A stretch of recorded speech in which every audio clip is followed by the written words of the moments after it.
But yes, hi, it's me, John. I'm here. Hello, welcome to the Gamesline podcast. Yes, Lily, you're here. You've been drawn to the backyard. Talk about Yes. fighting game. Please, you could tell us more in a moment. Mhm. Um, this way, this way, this way. Can't. It's I think Rose. we all have different Yeah. orientations. Yeah. This way is Rose. This way is Rose. Down here, Hi, Rose. that's Hello. me. Hi, I'm the obligatory modern games player. I play recent video games. For shame. Why would you do I that? know. I'm sorry. I'm really sorry. Why would that's disgusting. I'll find a cooler year at some point. I'll pick like 2013 was a big deal. Everyone loves Zoo Tycoon for the Kinect. I mean, You can talk about the eventual release of BioShock Infinite. Yeah, everyone's really hype. It's oh wait, that's Alan Wake. I was gonna say it's not a lake, it's an ocean.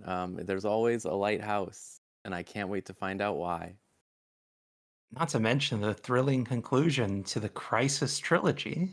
Oh, yes, I'm sure they'll follow up on all the great plot lines developed in Crisis 2. that was about when we launched. So, Wow. Where was the Crisis 3 review, John? nowhere because we didn't want to play it.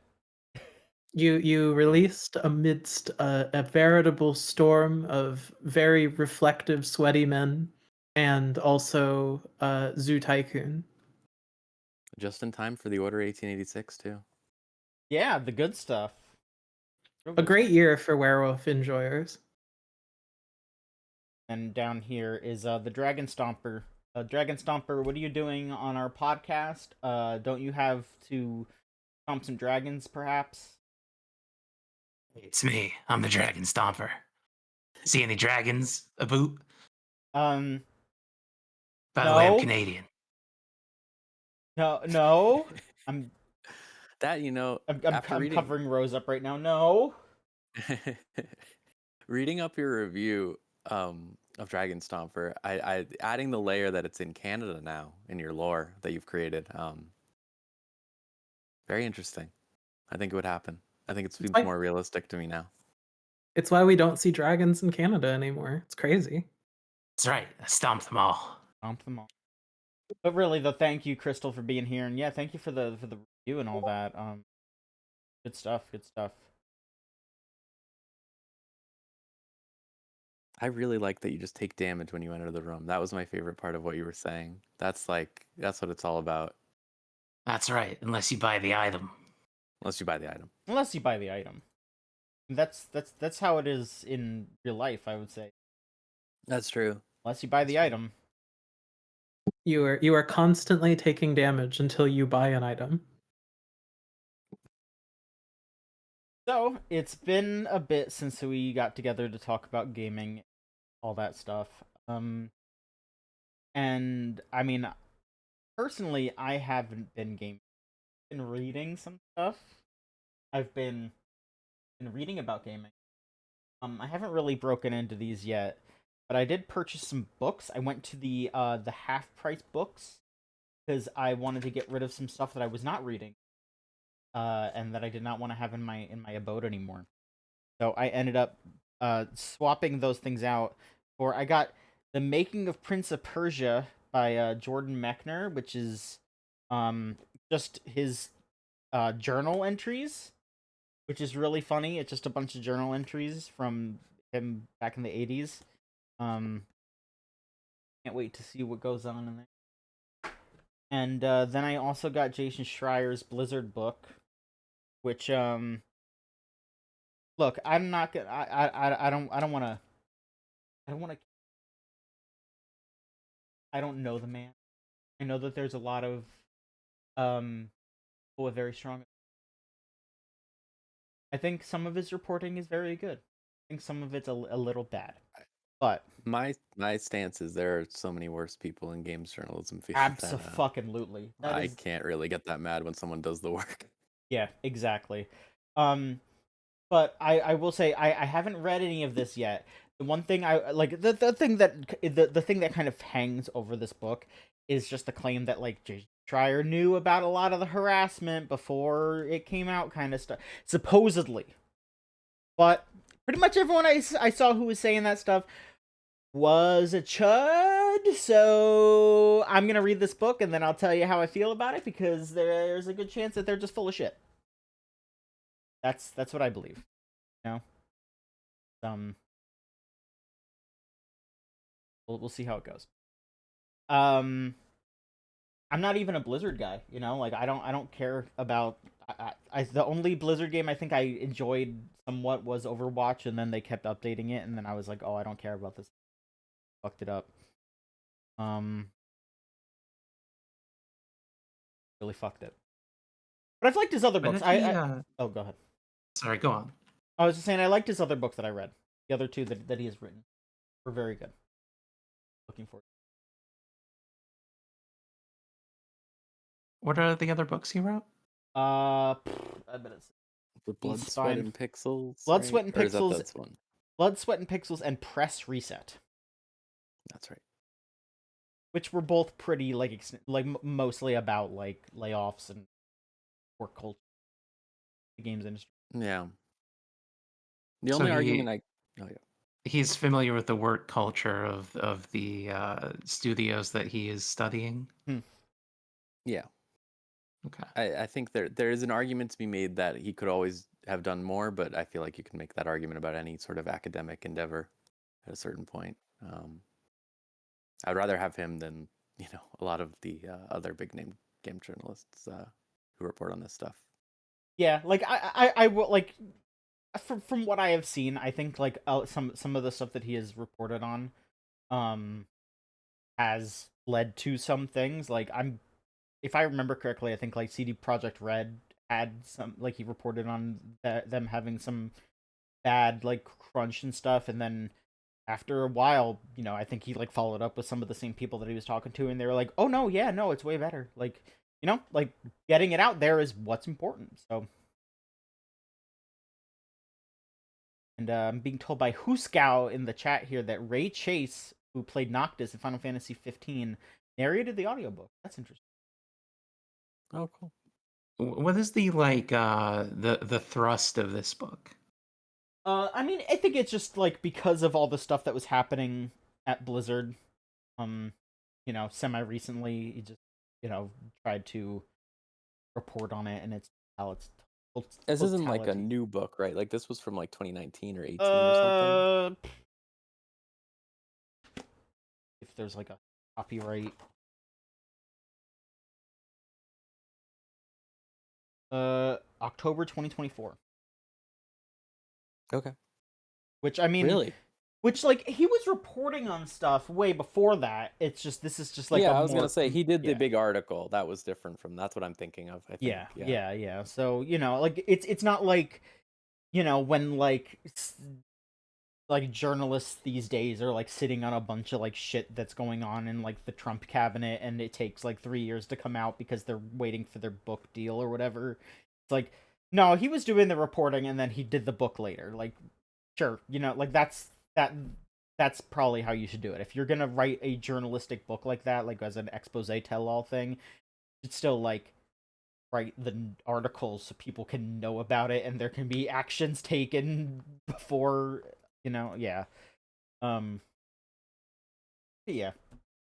But that's for John. I've been doing. I did do some other stuff today actually before I came on. But I don't want to take up everything. I don't know if you guys want to talk to first, because I don't want to just steal the spotlight. I apologize if I am. Here, Crystal, tell us what's been going on with you. You talking about your Dragon Stomper review. What's going on in your neck of the woods? What's up, Crystal? Hey, it's me, Crystal. I'm back. Oh shit! The Okay, Dragon there you go. Stomper has gone to The Dragon Stomper oppressed had village. some interesting questions about Jason Schreier's book. I gotta say, it was Yeah. I was surprised by their mindfulness. Yeah, he returned to the Yukon. Dragon Stomper is somewhat of an intellectual, I think. What have I been Wait. doing? This is my first podcast recorded on Linux. Ooh. I installed Linux Mint a couple days ago. It's immediately certainly snappier than Windows. I did also have some classic Linux style issues. First of all, the version I installed, the most recent version, which came out like 2 days before I did this, uh, didn't support my graphics card, which Oh is very boy. old. So I had to roll back to a previous version, reinstall the whole thing. And then I completely wiped the drive that had my Windows boots on it. And I guess Linux didn't install its own boot in the right place. So then I couldn't boot as soon as I restarted. So I had to dig out my even older laptop and make some boot media, and it was fine. I saved it. Um and then just before we started this, I was trying hard to fix an issue where my headphones would just like have this annoying pop every time that audio stopped playing, which is really Mm. noticeable when you're editing audio. Yeah. Ooh. But I mean, it's really cool that that's something that you can fix. So I don't know if I'd want to say easily, but the fact that you're just like, oh yeah, I can roll back to a different version of it and figure it out. Like that's impressive. I am the kind of person who's like when I'm in a crisis situation, this is very low stakes crisis. I am calm because it's like, yes, all of my ambient anxiety finally has a use. Like, I can feel stressed out about this, and it's good to be a little stressed out about this so I can figure it out. Aha. And you know what the most important thing is? I feel like I'm allowed to complain about it. And That's right. complaining is the most fun thing to do on this earth. It is. Especially on a podcast. Oh, what's everyone's favorite complaints of the day? Um, Let's do it some whinging. it was raining while I was in the car, and I don't like driving when it's raining. No. It hasn't rained here in months. I mean, we Like definitely needed the 7 rain, months. but That's my complaint, I guess. I Lilith, am a what's been grinding your gears? I'm a creature of whimsy and joy, Whoa. and so as a result, I've never once complained about anything. Life is full of beauty and magic, and we all just need to open our eyes and see that. And also, I'm really tired of seeing people's opinions on Twitter that don't agree with mine. oh okay. I think everyone should have my opinions. Ain't that the truth? I hate when people I don't know have different opinions than me. I'm sick of seeing the Uma Musume people put the horse with the tongue, and they put it on pictures of beautiful women. I don't want to see that anymore. I don't want to see that anymore. Well, you don't have to see it right now because it's I know, yeah, podcast. that's nice. You should be able to like block an image. You should, like, right, like if we have all this stupid AI detection bullshit. I mean, like, not that detecting, you know what I mean. Anyways, yeah, if we have all that technology, we should be able to just be like, no, get out of here. Enough of the horse. That I shade don't of want green, to. not in my sight. I don't want to see that one picture. No offense to the artist that draws it, but I have seen this one fan art of Germa with the onion ring, and I hate that picture so much because I don't know how to describe it other than they draw Germa like a horse, and I I think don't I know like what it. you're talking about. I think I know what you're talking about, and I can understand your sorrow. Especially when you see it animated, it's just like it triggers the part of my brain that makes me naturally fearful of horses in the first place. So you can't do that with Germa. It's supposed to be a calming presence. But yeah, I'm glad that we all have our little complaint there. It feels very good. Yes, Crystal. How is Linux now? Now that you've sort of ironed things out a little, you feeling? Gaming is hard. People told me, oh, the Proton these days, it's so Well, easy, you can run anything you want. you have to use different kinds of Proton is the problem. And you have to Oh, always change it and look up. Yeah. Do you know about this? oh, Rose, I've downloaded all the Proton managers, I've downloaded all the wine tricks. And I'm not even trying to run new games. I think actually running Just new old games games. might be easier. Hmm. I I'm don't.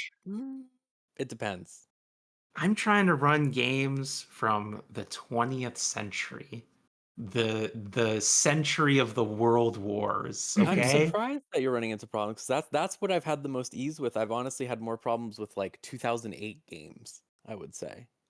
Oh, that's true. The 2000s are probably the roughest. But I couldn't get Unreal running. Maybe I can figure it out if I tinker a little more. Yeah, if you haven't downloaded the Heroic Games launcher, I recommend it. Yeah, I've downloaded that. Okay, good. Unreal, I never really gave it much thought, right? Because I don't really like a lot of those late 90s polygonal shooters. I don't really like Quake.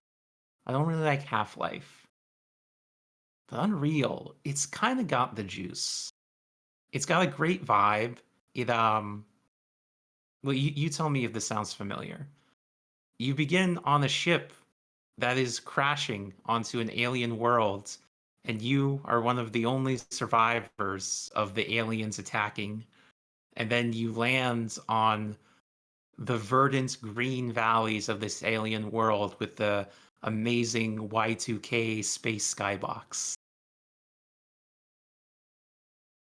And then you have a bunch of it's surprisingly linear in a way that feels modern. There's scripted set pieces, like one of the earliest Yeah, levels. that's true. You go through some dark tunnels to pull a switch, and then all the lights start going off one by one, and you're trapped in complete darkness. But luckily, you have some flares. So you throw out a flare and you try to walk forward.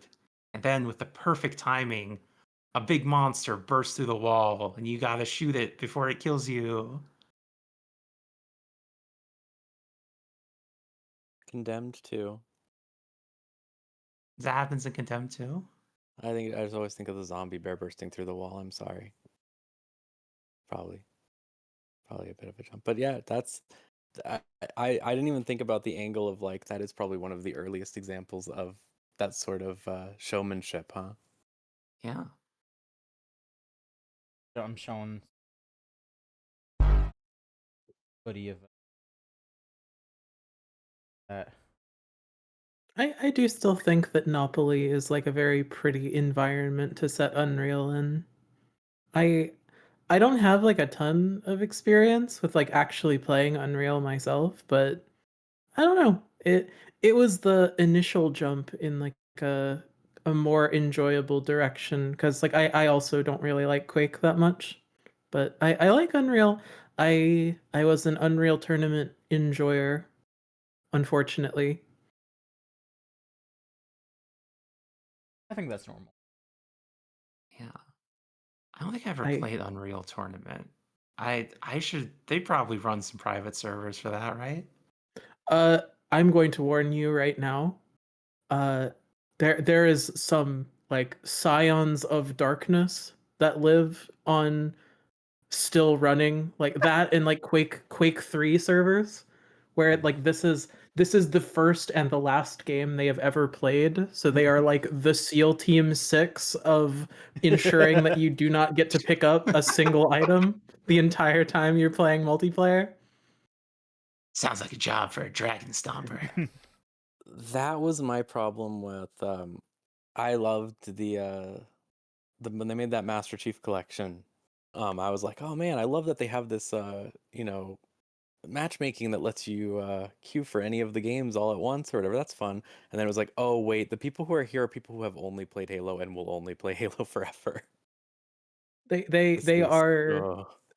they are like deep sea creatures that live around the ocean vents, and they only like burst back into existence when the vent kicks up with the release of another Halo. It feels like that. Hey, well, you know what I can do? I bet I can gather 10 people for an Unreal tournament night. Sure. I That, already that seems practical. this is how I've been holding John, by occasionally making him play Stuff Dot with me. Like this was prep for that. We'll have the first yearly Unreal like 2K 2004 tournament. And by honing me, you mean completely whipping my ass every time, because I'm not very good at first-person shooters, and you're like a literal expert. So I wouldn't call myself an expert. I would. That sounds like what an expert would say.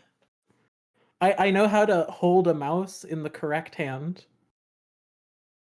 Lily, you're like top That's 300 scary. in fucking Ultra Kill or something. Like however fucking high you are, you're like It was 175, but yeah, that's you're besides the top point. 200 in Ultra Kill. Like, what are you talking about? Oh, I'm just you're very good at shooting game. All right. Anyway, but yeah, no, what else about Linux like drove you to the Switch? Do you just not want to mess with Microsoft, which, you know, understandable, or was there any like other things that you're like looking for in a operating? I was using Windows 10, which will cease security updates about a month from now, and my hardware is not eligible to upgrade to Windows 11. There are some ways around that, but I figure the combo of that and wanting to cut Microsoft out of my life generally because of the BDS boycott, it was just the push I needed to live the Linux lifestyle. And the main thing that everyone uses Windows for is gaming, and I don't do much PC gaming, and when I do, it's old games. Makes sense to me. But Linux is definitely a combo of like Linux Mint is the distro for babies. If you're the first time Linuxer, that's the one they recommend. And it's definitely like more lightweight than Windows, less cluttered than Windows, easier to find where things are than Windows. Just also has a bunch of weird little issues, but I guess so does Windows. I'm just more used to those. Yeah, I mean, like when I put Ubuntu, that was the distro I went with on my laptop. You quickly find that like there is like a phenomenon that I call where it's like when you are good with computers, right? You don't run into less tech issues, you just get more and more specific tech issues. Yes. And Uh-huh. so particularly with things like Ubuntu, it is like the experience of suddenly being transported into the mind state of like an 85-year-old grandmother trying to figure out how a smartphone works. And like trying to do that while also trying to like make sure like my writing setup and everything still works, because like I when I write novels and stuff I use Scrivener. That is my thing of choice. And there is nothing more frustrating in this world when everything on this earth seems to agree that there shouldn't be a problem, and then you have to re-explain to them, okay, but there is a problem. And that was my experience trying to get that set up with Ubuntu, which is why I don't do writing on my laptop anymore.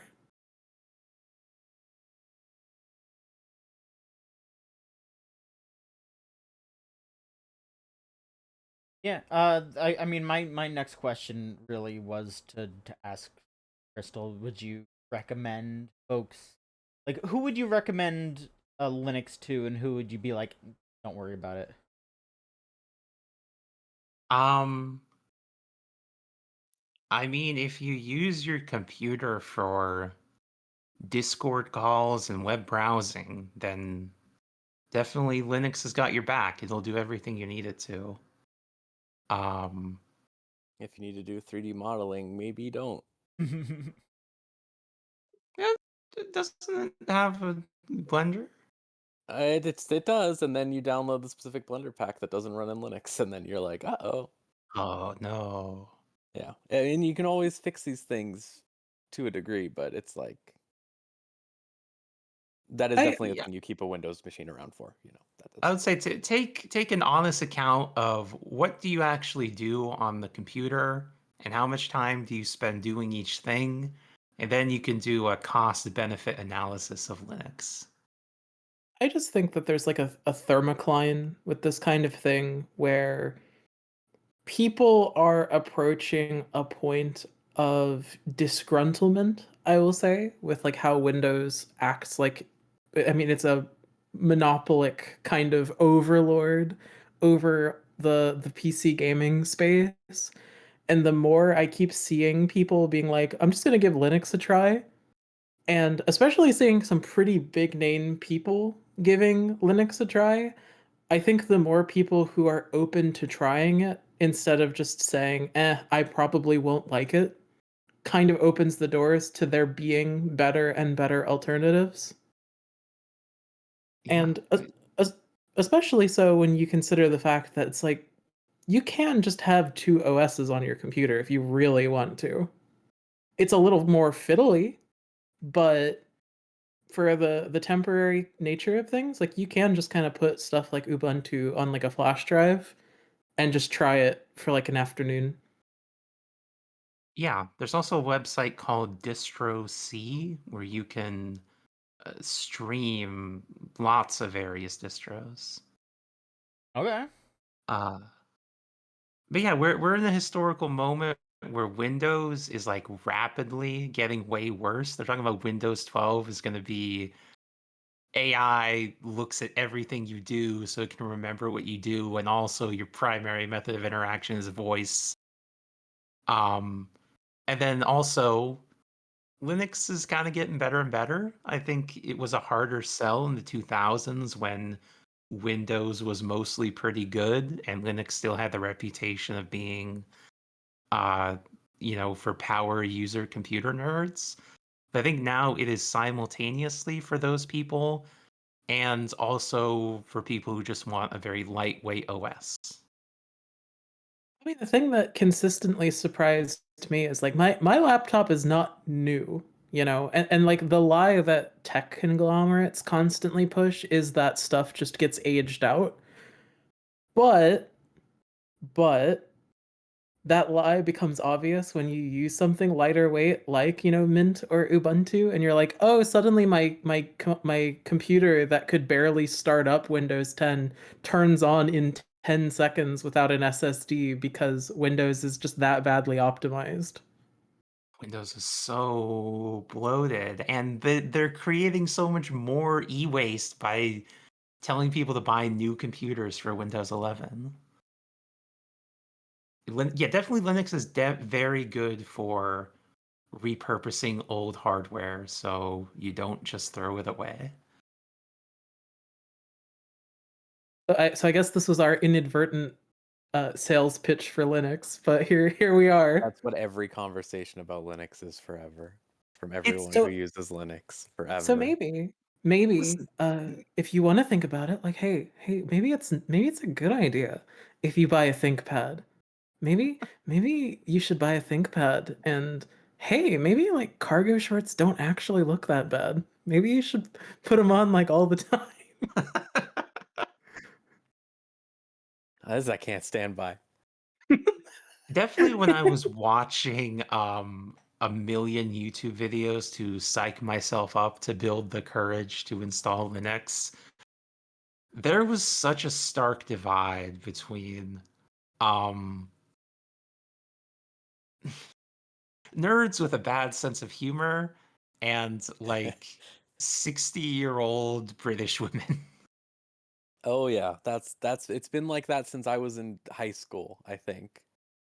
Doing computer classes stuff. It was just like you're going to find like what everyone like talked up like freaking Linus Tech Talk or whatever. I remember forever. He's fine, don't get me wrong, but it was just like the stark difference of like you get a tutorial from someone like that, or you get a tutorial from, you know, professor of computing at the University of Cambridge. Well, yeah, And she's it's the just like, kind hey, of it's the kind of sudden like upset that comes from accidentally stumbling into what I call like quote unquote good at it spaces.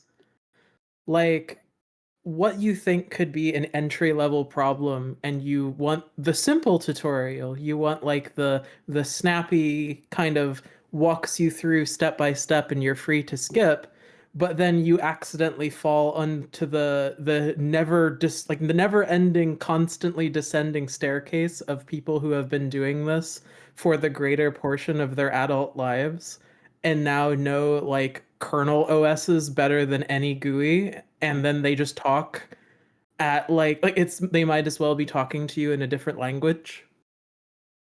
Oh, We I we, remember we something I want to vent about. I was oh trying to get Plex Media Server to recognize my external hard drive. And the official documentation is this what feels like 1,000-page tome explaining in detail exactly how the permission systems in Linux work. And I read through it and I did all that crap and it didn't work. And the thing that saved me was a YouTube video 2 minutes long of a woman uh-huh. on her phone recording her monitor telling me, oh, you just have to like rename the disk in the disk manager and they'll recognize it. Sometimes that's all it is. Yeah. Every time I do anything on the Steam Deck that's stupid, like installing a mod or installing like a weird game that shouldn't run on it or something, that is literally the exact experience I have every single time. Is there's Ah. like a Reddit thread of someone describing something in the most insane way that takes like an hour, and I do all that stuff and nothing happens, and then I find a freaking YouTube video and the guy's like, "Yeah, you just name the file jug, and it works," and I'm like, "Okay, uh, okay, great." But then it does. Then it works. And it does. It works every time. this is why we need to bring forums back. We No, because can't. then they're gonna do the thing I said half the time. They're gonna do the Reddit. Maybe we create a pinning So system. here is the reason why I say this. So much of this good knowledge is at this point in the closed gardens of random obscure discords run by weirdos. By the way, gamezone.zone. And we need the ability to find basic information without having to append Reddit at the end of every Google search. Yeah. X-Men actually does have pretty good forums, and yet they have yet to actually solve a problem for me. Join our Discord server. We talk in there.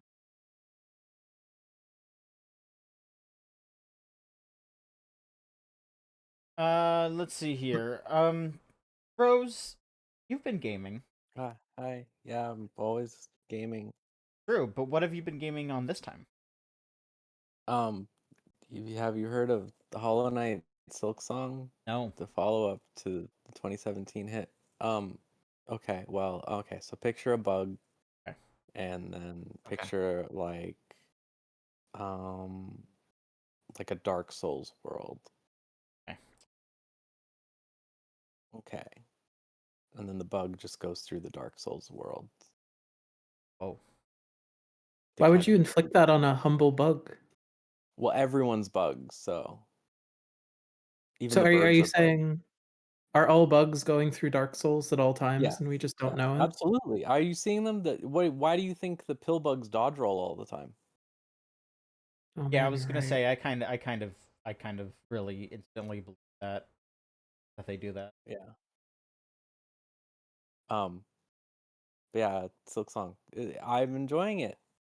As you know, this was 7 years of development or something like that. So everyone went online, went crazy. I don't care about those people. I think those people should calm down.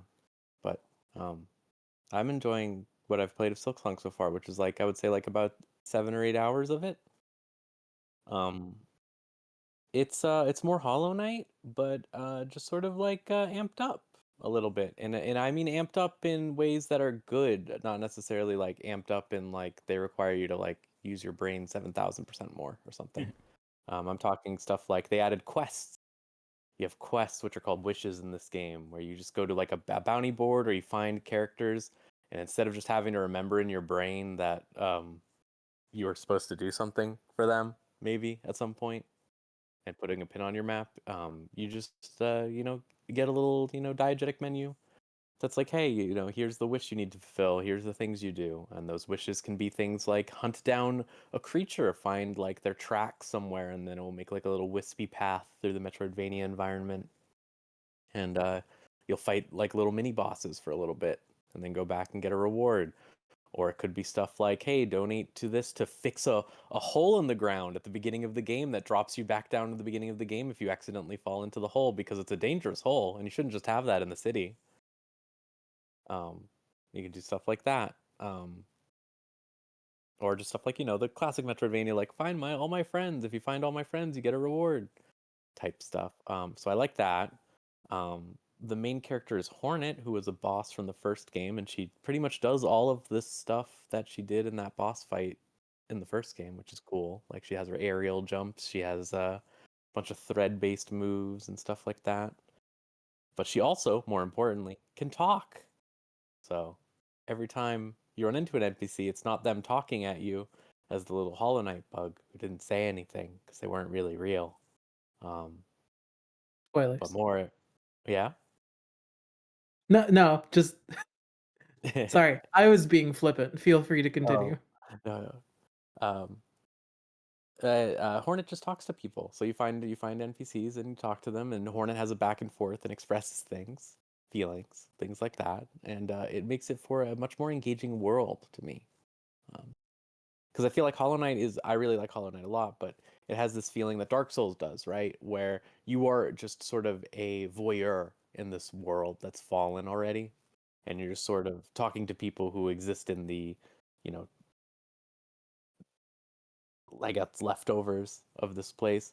This feels way more like this is a fucked up place and things are bad here and things have been bad for a bit, but there is like culture and there is society and you are engaging with people as a person and you have your own ideas because you come from somewhere else. So maybe you express things in different ways. I think that that's a great change of pace for a Metroidvania in general, because I feel like they are generally pretty bad at stories. I think that there is a tendency to be like, you want to give player freedom but then giving player freedom in terms of like the different areas you could do in different orders means that you have to like sort of struggle against the idea of like, well, how could they talk to this person then? And I think this game does a good job by like just sort of augmenting the Dark Souls style of NPC quest where you just talk to them a little bit and then they move on. So it sounds like It's she has like way more motive to actually be there. Yeah, definitely. Her motive is also that she was captured and brought there. So she's just sort of like figuring out what the hell's going on. But I think that's better than I like Hollow Knight again, but in Hollow Knight you're just sort of wandering around, right? You're just a little bug and you're just like, what the hell's going on, dude? And this is way more like, no, you know what's going on. Hornet is talking to people and learning how things are working. Hornet is learning about pilgrims and their weird Catholicism religion and the Weavers, which is apparently a thing because the Hornet's like a spider type lady. I guess her mom was a spider. Her dad was like a worm, I think. Nature's beautiful. What's Hornet all about?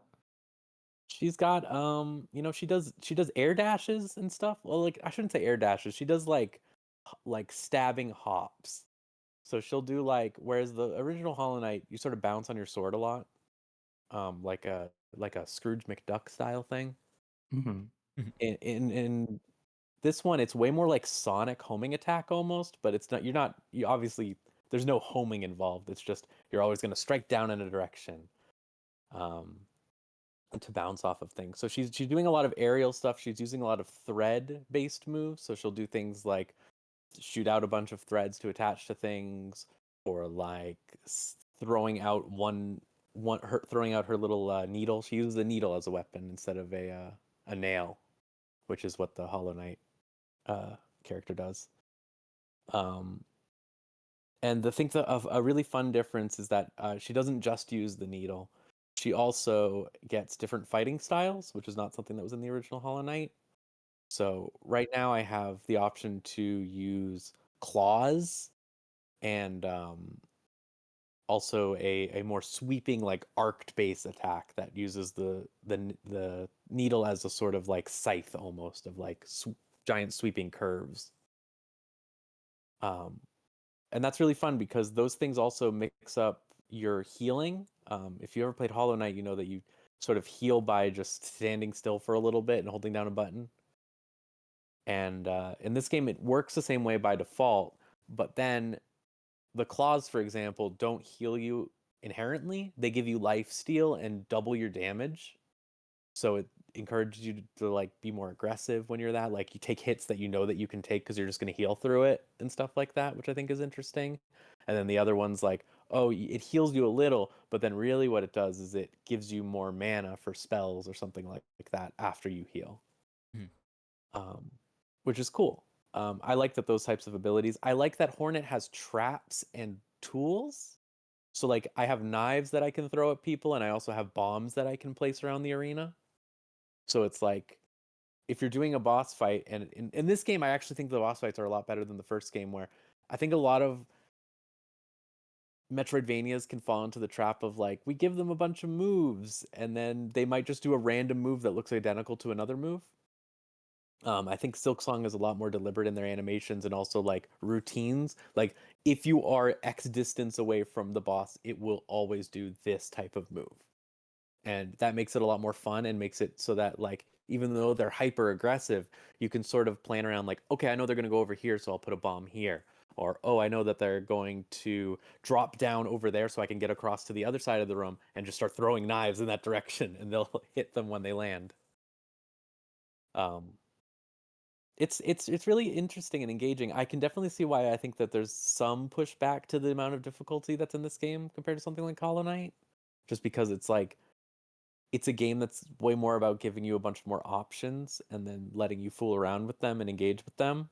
Because like for example, the hopping I mentioned, if you played Hollow Knight, you know that like the end of the game had some scary platforming challenges. That was a little, people said Super Meat Boy-esque, and I would say that's a little far, but you know, it is still a little challenging.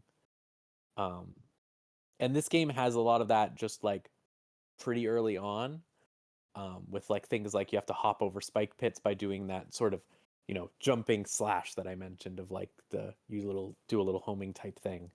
And that can be difficult, but it can also be more difficult when you use those other fighting styles, because those fighting styles change like all of your attack moves. So like you don't do the floating homing attack anymore. Like what the claws do, like a sonic spin ball type thing, where you just turn into a ball and just like go really far away. So you kind of have to like adjust around that. And then like the curving arc is the same way. They all feel completely different from each other. So I could definitely see like, oh, you're getting all these new tools and then you're getting kind of overwhelmed at how like you have to use them. Does it enable you to like switch between them seamlessly, or is it like a menu? No. I kind of think that is maybe one of the problems. Is I think they should do that, because you have to sit at a bench, the save points basically, and there are plenty of benches around, so it's not that hard to do or anything. But it is the type of thing where there have definitely been times where I'm using the claws, like which I say the spin ball is kind of annoying to do the jumping puzzles on, and I have to be like, oh fuck, I need to go back and switch. Like I find that, which is a little weird, but you know, it's not that bad. I do think that they could have probably just let you switch them on the fly. I don't really see the balance reasoning for that. But I don't know. So, I mean, it kind of sounds like, compared to something like Hollow Knight, the the encounter design sounds a little bit more dynamic just because of the presence of multiple weapons. Yeah, definitely. Because in that other game, it's like what the most you can do is you can add length onto your nail, I think, your main weapon. Hmm. And then you had some spells like shooting a beam out, but it wasn't that crazy. Whereas this is way more like, yeah, like I'm throwing knives, I'm dropping bombs. I think there are more tools that it can get later because, I mean, there's switchable things. I'm pretty early on, I guess, but uh, it's interesting. I'm really interested to see like how the more harder bosses, because I haven't really fought a boss that's hard yet. If anything, I would say that the interesting thing about this game versus something like Hollow Knight is I would say like you run into way more harder like normal enemy encounters, and the actual bosses are pretty easy. Like I think the most I took was like 3 attempts on a specific boss so far. And but then like sometimes I'll just get to a room where they, Hollow Knight does this thing where you get in a room, and Castlevania does the same thing where you get in a room and then they spawn a bunch of specific enemies or something for a little bit, and then you beat all those enemies and it's like you did it. Um, those have been way harder because you have a lot of flying enemies, you have a lot of like having to manage things, but also those have become easier as I got tools like the bombs and stuff, like I said. So it's this weird thing where it's like I feel like traversing the world is almost more dangerous than the bosses. But it's cool because I like that. I honestly like that because I like bosses for more of a spectacle type situation and a means of like like sort of a duel versus like I think exploring the world should have a level of danger to it, which is what Dark Souls does well. And I think the original Hollow Knight wasn't that dangerous exploring, all things considered. I think the bosses were definitely the trouble point.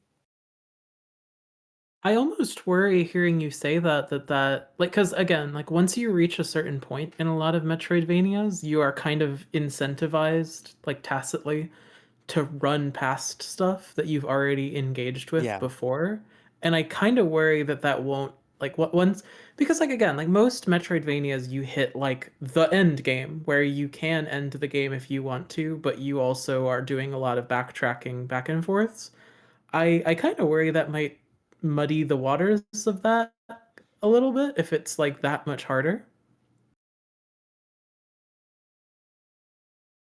it's I've definitely seen people complain about, I would say, the boss runbacks in that regard, of like people saying that like I don't have any reason to fight the enemies and I have to run back to a boss right now or something if they're struggling against it, and that being a particular annoyance because of those hard guys. But I think like the I wouldn't say this is an elegant solution, but they do want you to grind a lot of money in that game.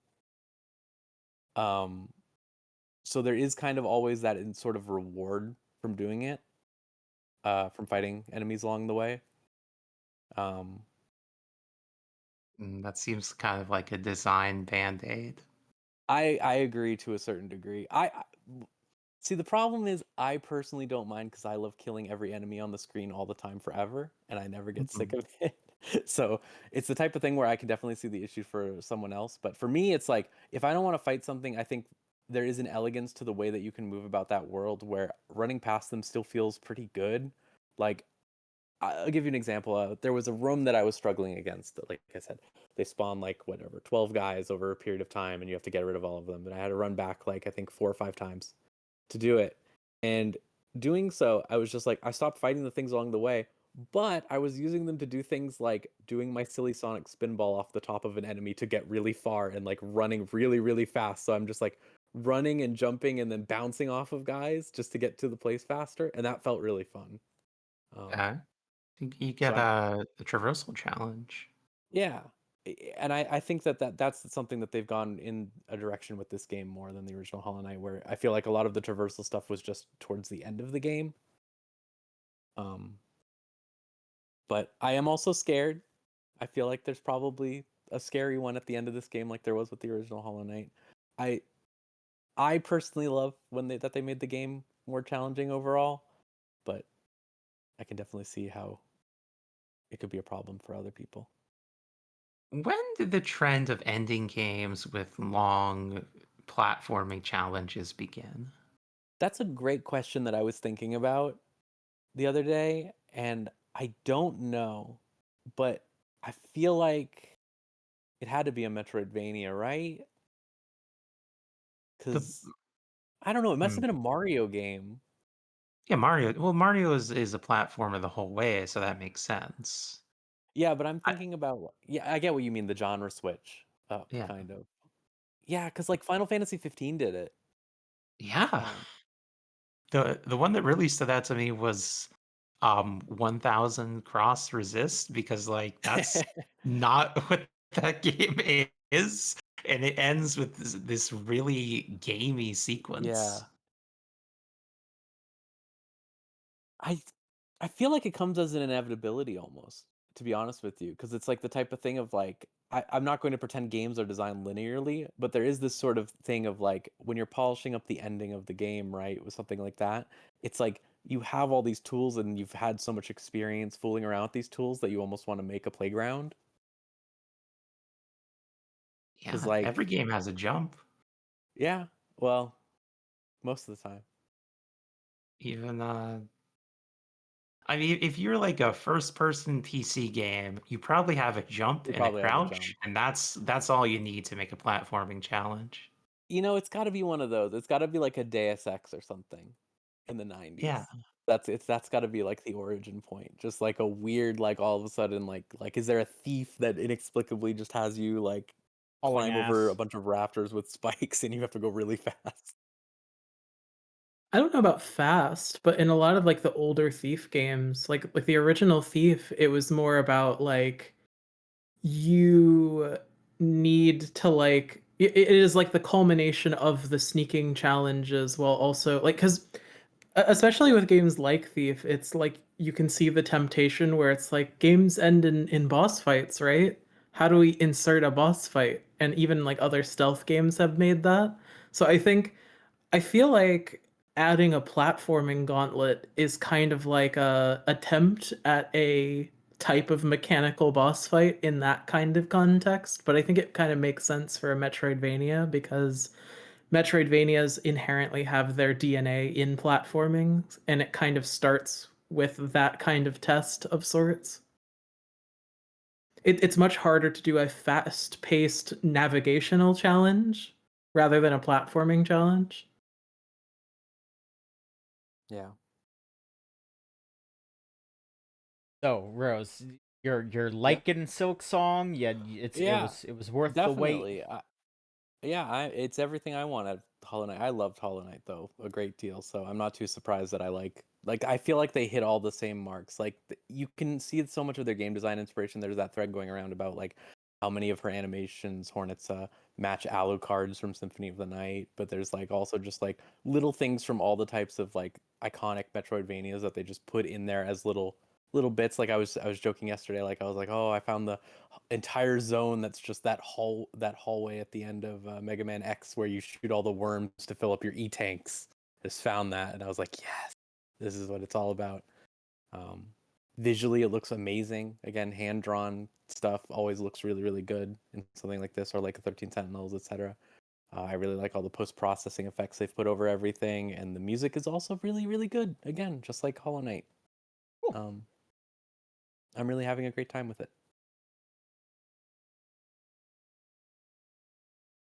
I will say one thing. I was really scared because the speedrun achievement for this game, for speedrunning 100% completion, is 30 hours, Oh, which is Lord. a very large amount. It's very That's scary. scary. Well, good luck. I'm trying. so you're going to be doing that first playthrough, right? Oh yeah, of course. Obviously. Lily, how about you? What have you been gaming on? So I have to start with a story about myself here. So I have a partner, and the funny thing with having a partner that like kind of zones in and gets the hyper fixation about specific topics is that there's nothing really obstacular about finding like where the current engagement is. So most nights we will like watch YouTube before going to sleep. And so when I was repeatedly finding various Evo clips inserting themselves into the circulation, as well as like, here's how to play Guilty Gear Strive all in one video, I was like, oh, okay, here we go. And here's the funny thing. I've played a lot of Guilty Gear games. I've never really talked about it because I don't consider myself like a fighting game player. But I didn't own Strive. I owned Xrd. I didn't own any of the Revs. I didn't own any of those kinds of games. So instead, we ended up playing the game that we did own, which was mutually between us, Under Night In-Birth Exe late CL-R. And that was fun for a while. And then, so I don't encourage this behavior, by the way. I want to say that right now. There are a variety of websites you can go to where you can spend $5 to get 5 completely random Steam keys. And my partner thought it would be nice to split one of these between the two of us. So she opens hers, probably, nothing that spectacular. I opened mine. It was like Yotun, if anyone knows that game. She opens another one of hers. And I opened this one, and it was Guilty Gear Strive Blazing Edition, so the version with That's all of the crazy. DLC for like a $90 value for like less than $1 of like actual spent money. And it was like, my shock was so palpable that I think she thought I was joking. And I was like, I guess I am a Strive player now because I have to like honor the fates who made it possible for me to play all of Guilty Gear. So that's what I've been playing fairly recently. I am going to immediately say that I am not, again, I am not a fighting game player. So if I misrepresent the community here, my bad. I am a neophyte in this. But I've been having a really, really good time playing Strive because I've kind of finally taken some efforts to actually like learn things so I can play with my partner on a level that's not completely embarrassing. I ended up getting really into playing Ramlethal as a main, and then because I had the DLC, I also got to play Dizzy again, who is my favorite character in Accent Core. And I know I'm like super super late on people saying this, but hey, this game looks good, by the way. I've really been enjoying the way that like it's revolutionized like the 2D 3D kind of fighter, where you can have these kind of really beautiful animation sets, and it doesn't take away from like the technical virtuosity of actually, touching the controls. uh I have not touched online because the last online fighting game that I played was Skullgirls, and the experience of playing Skullgirls was kind of finding that every article of your clothing has been replaced with like a cheese grater texture, and you are being wound down slowly on every movement, where everyone is so much better at you at that game that there's just no hope of even attempting to get better at it. So maybe I will report that I am now a fighting game person, but I can say that I've been having a great time at least doing uh versus matches with my significant other. Yeah, Huskow in the chat saying, you are a real fighting game player. Half of a tournament bracket is eliminated 0-2 statistically. So, I mean, that is true. Yeah, we do need the, like, whenever I would show up to play fighting games, I would just get washed, so, you know. So. The thing is, the reason why I personally am like, I'm not a fighting game person is like, a big reason for that is, how do I articulate this well? So when you play games, there's kind of like a mental, like, even if you're not consciously identifying it, there's like a mental goal you are supposed to be working toward. Sure.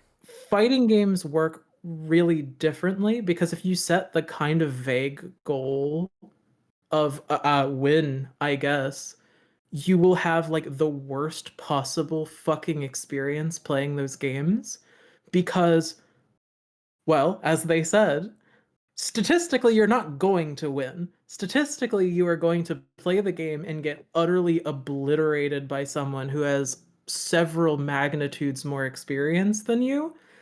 And it is a mind state problem where you need to be capable of adjusting to setting a goal that's not winning. And obviously that happens with a lot of games where you're an amateur. Like there's kind of like this thing that happens where in genre there is enough overlap with one game to another that you can play them without having your training wheels on.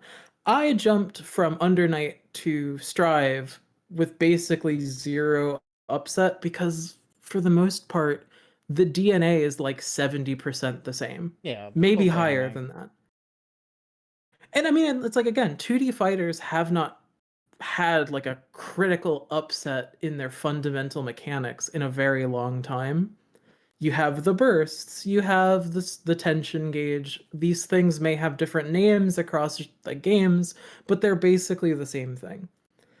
And when I jump from a shooter to a shooter, I don't need to learn how the shooting mechanic works. When Rose jumps from Hollow Knight to Silksong, we can still relatively assume that, you know, the core gameplay structure that makes the thing up is like going to be consistent.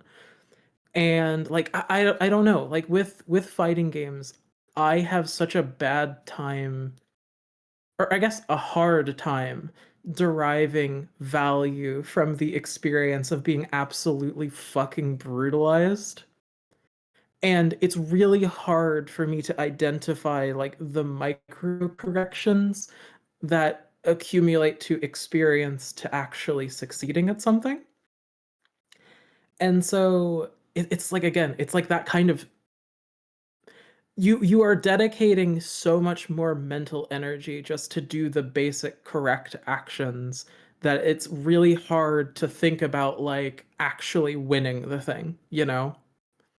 And maybe I'm speaking from a position of relative privilege that I have played uh enough overlapping games of my genres of preference that I haven't had to feel this discomfort, but it's real apparent here with this, especially when it's like you're actually playing against another living person.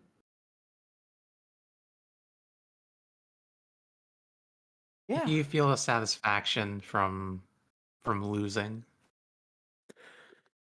I think like the mindset that I was talking about, like obviously it never feels good to lose. You're not like fist pumping, but I think you can derive value, especially with that mindset adjustment to say like, okay, this game I'm not going to get fucking, you know, overheaded like a chump over and over again. This time I will embrace some strategies to get out of the corner, and then when you succeed at that, yeah, you can feel good that your directed practice has resulted in that. But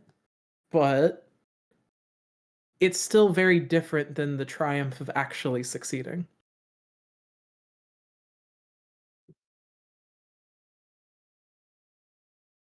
Are you interested Some in might say trying? losing feels better than winning. Because if you win, then there's no more worlds to conquer, but if you lose, then you can still get better. That is Oh, true, good for and Demon King. that is the experience that prompted me to play 3,000 hours of Counter-Strike, and I'm scared of that particular dragon. I know the kind of person that I became when I was doing nothing but playing Counter-Strike. There are videos that exist on this earth of me brutalizing people in Counter-Strike to the tune of old mid 2000s hip hop that still exist on YouTube for the scourge that I was. And I don't want to become that person again with a fighting game where it is even more intimate.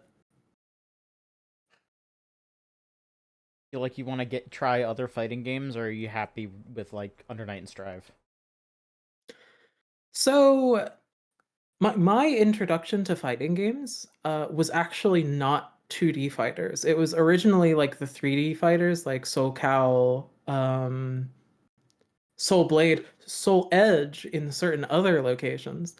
Um, and I played a lot of the 3D fighters, and I played like I don't know. I think the first Tekken game I played technically was like Tekken Tag Tournament, A good one.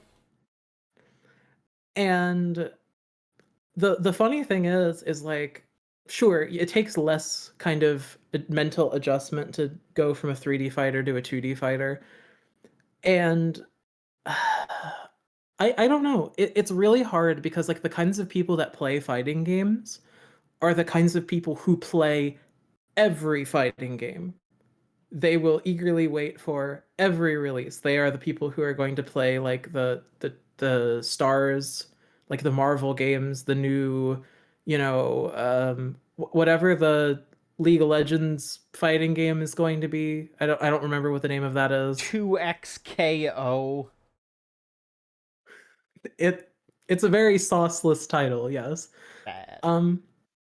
But the kinds of people who play those kinds of games are the kinds of people who play all of it, and I don't really see myself becoming that kind of person because I'm the person who like has an IV of FPSs in one arm and an IV of JRPGs in the other arm. Like I'm the emperor of man from 40K. It's the only thing keeping me alive.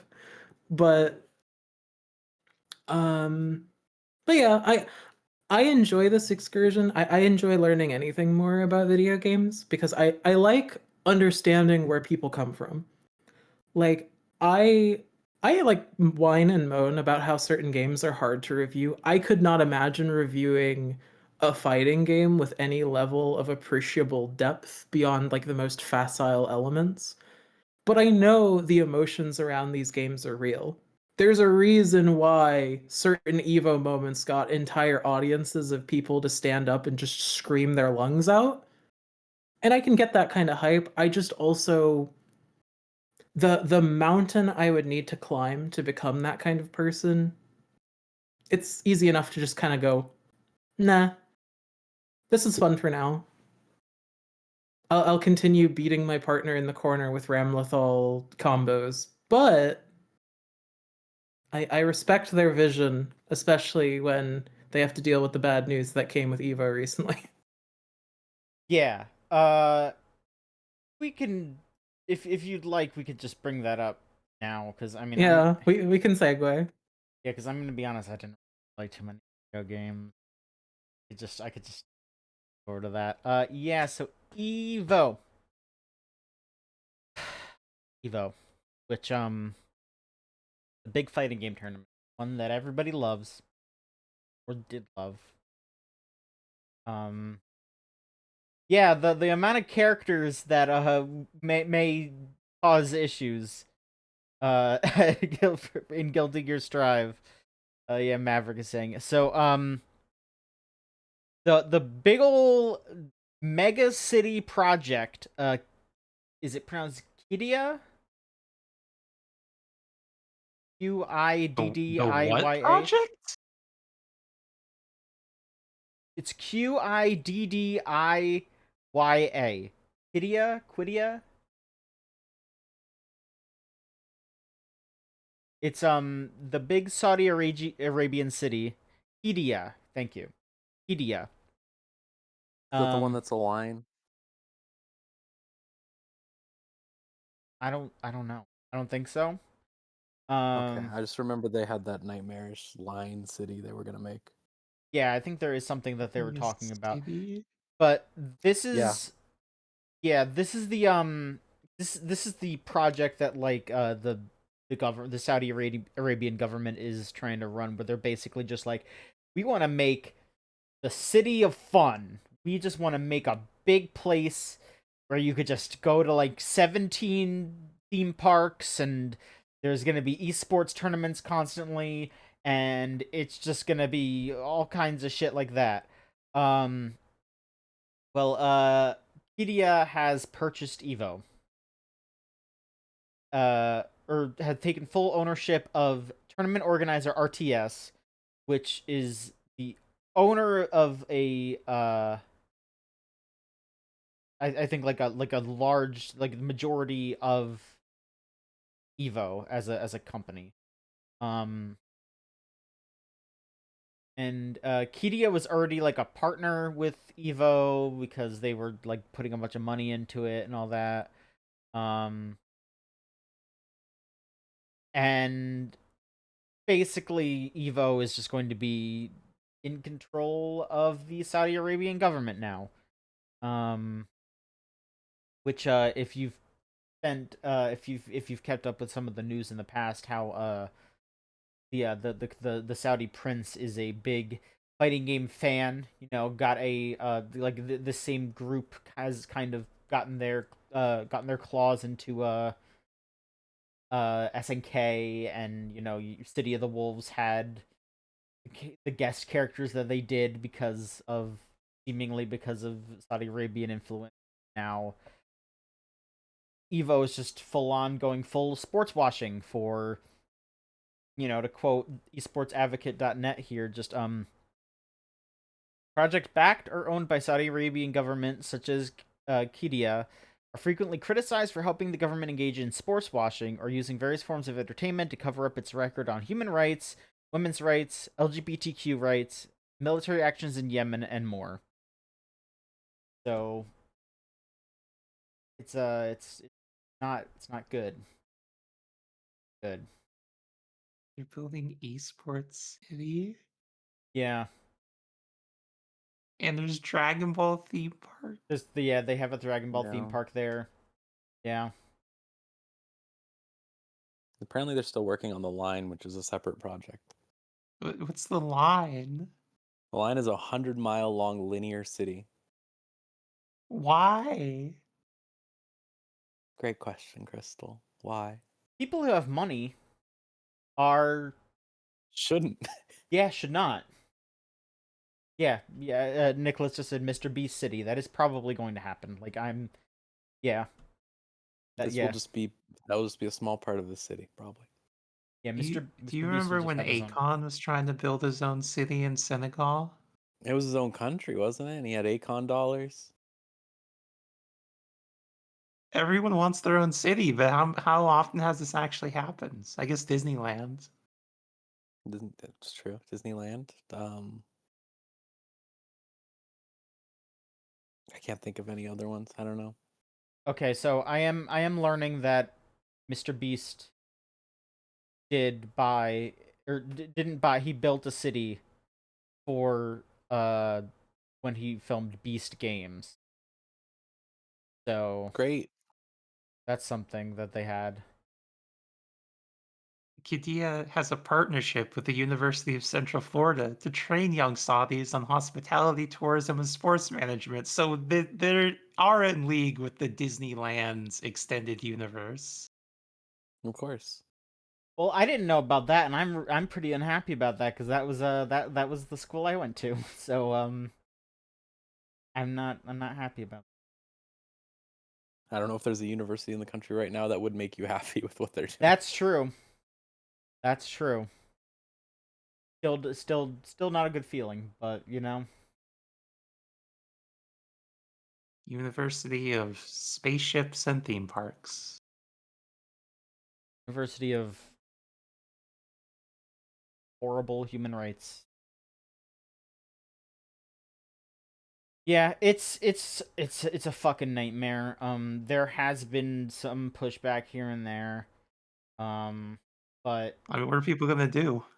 exactly. It's like, no matter what, how uncomfortable people are, it's just like they're just gonna not go to Evo. But when they don't go to Evo, it's just like, okay, well then there's gonna be just as many, if not more, people who are just like, I don't fucking care, I'm gonna go, because they're gonna get paid way more like fucking, like SNK and this whole group, they're doing like like an Art of Fighting 3 tournament.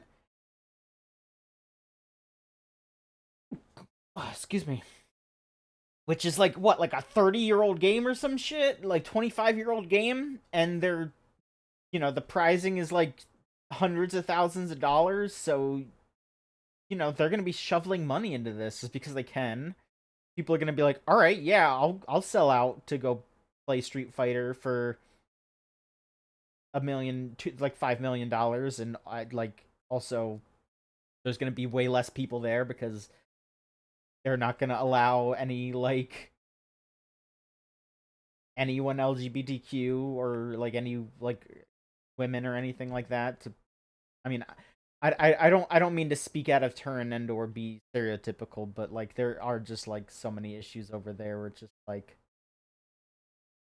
people are just not going to be able to like the fact that like Sonic Fox is out there being like, I want to be as loud and proud and gay as I can be, and people are responding to them like very earnestly, just like, I'm happy for you, I want you to but also I don't want you to die. There is a very good chance that you will die if things keep going this way. Like, it's just like this happened so suddenly where it's just like, oh yeah, no, like being involved in fighting games has quickly like shifted from, this is this great community thing that everyone is working together with, and people from all walks of life are coming together and working on and enjoying these games, to, yeah, we can't, there's a good chance that like half of us aren't going to be able to play anymore because we have to actually think about our safety.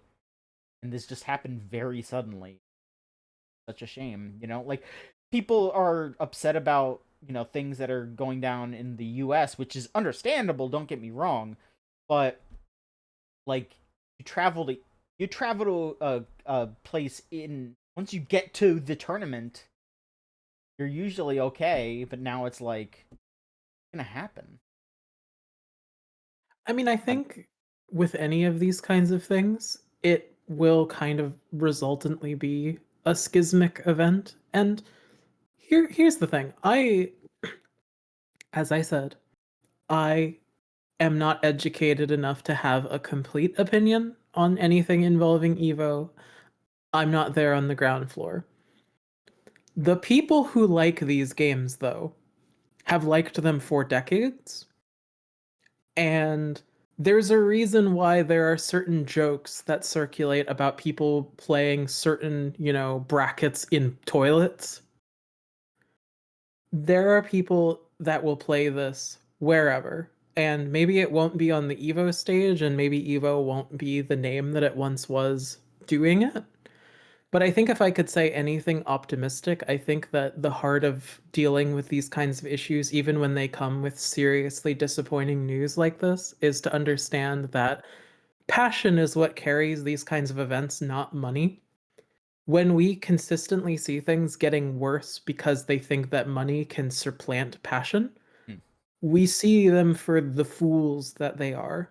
Yeah. And I think the kinds of people who care and care deeply about fighting games are ultimately either going to A, ensure that these events do not prosper, because again, you can give away millions of dollars, but essentially that's going to be no different than being a patron to a person who thinks that he can buy the concept of fighting games, which you can't.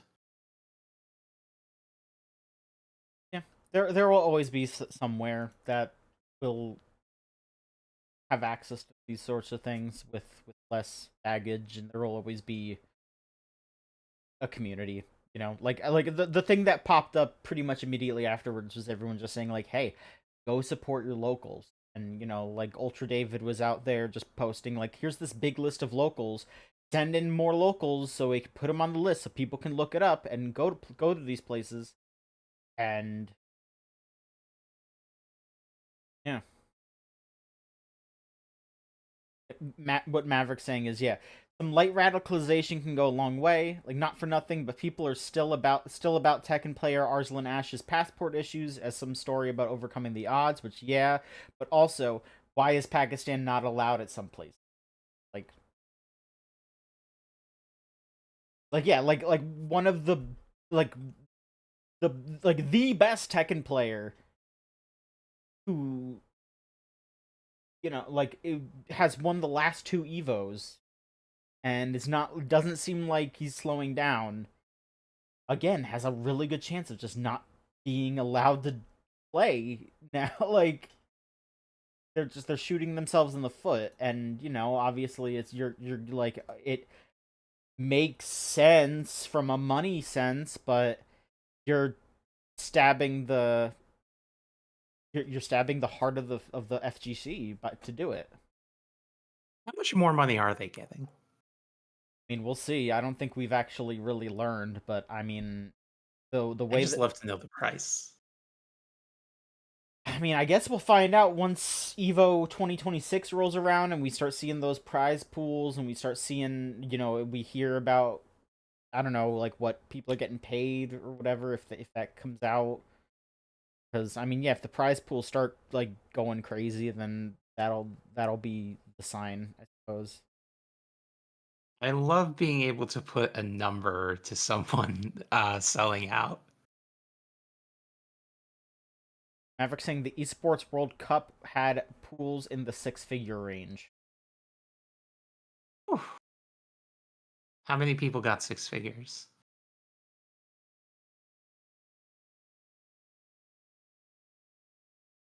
I was trying to find if there's any public information about the sale, but there isn't. It was probably just shares or something. Yeah. Insane.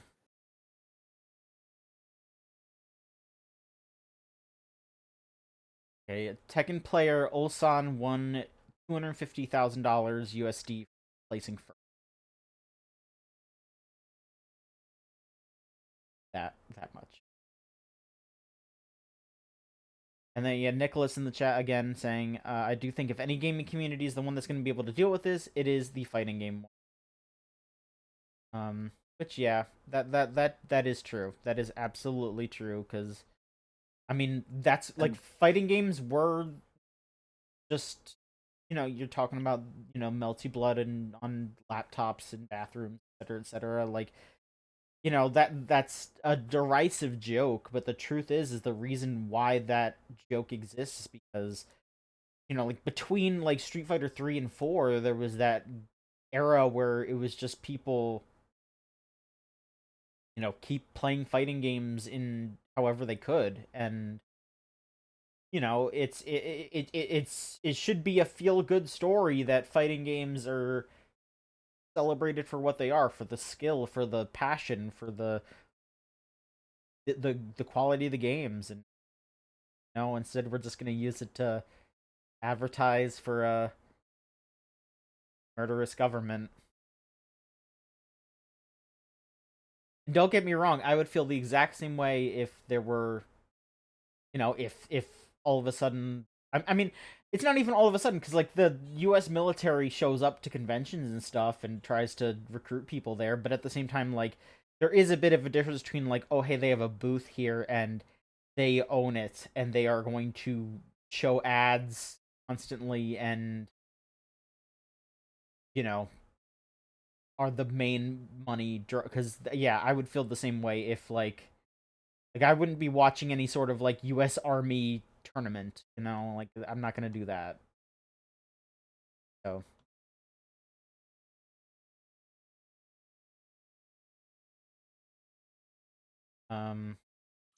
They've certainly had to learn to get good at dealing with things. I would say the fighting game community has always had a huge problem with ignoring problems for a lot of years, but I think recently they've really tried to reckon with that.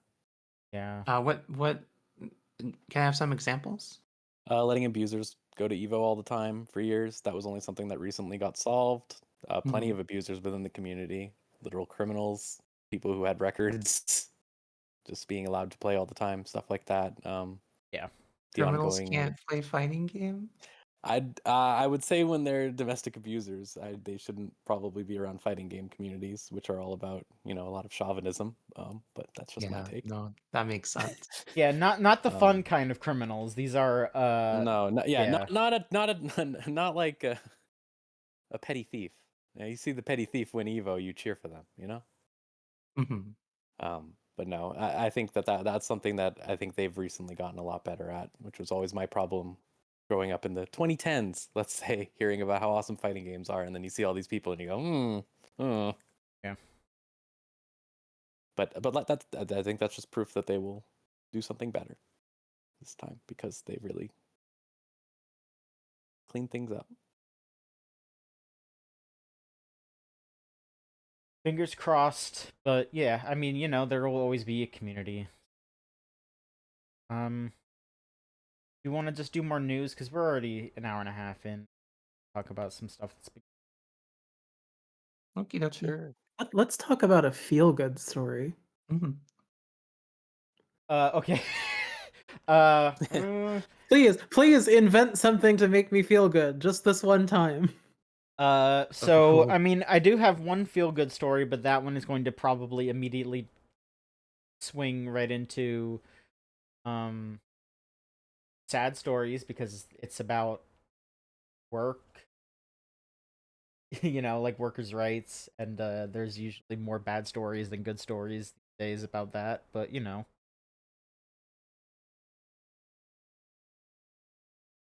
yeah, Maverick, I don't know what exactly needed to be gift, but yeah, if feel free to clip it, everybody. Anyway, yeah, so I guess good news here is that the developers of Diablo have unionized. So they are the latest arm of Blizzard to unionize. Talking about Blizzard, 450 devs that are working on the Diablo games are joining World of Warcraft, Overwatch, their story and franchise development team, and other stuff that exists across Microsoft and Blizzard. They are now unionized with the Communication Workers of America. They specifically are doing that because they want to fight back against layoffs, their pay, and dissatisfaction with AI. I will need to let me.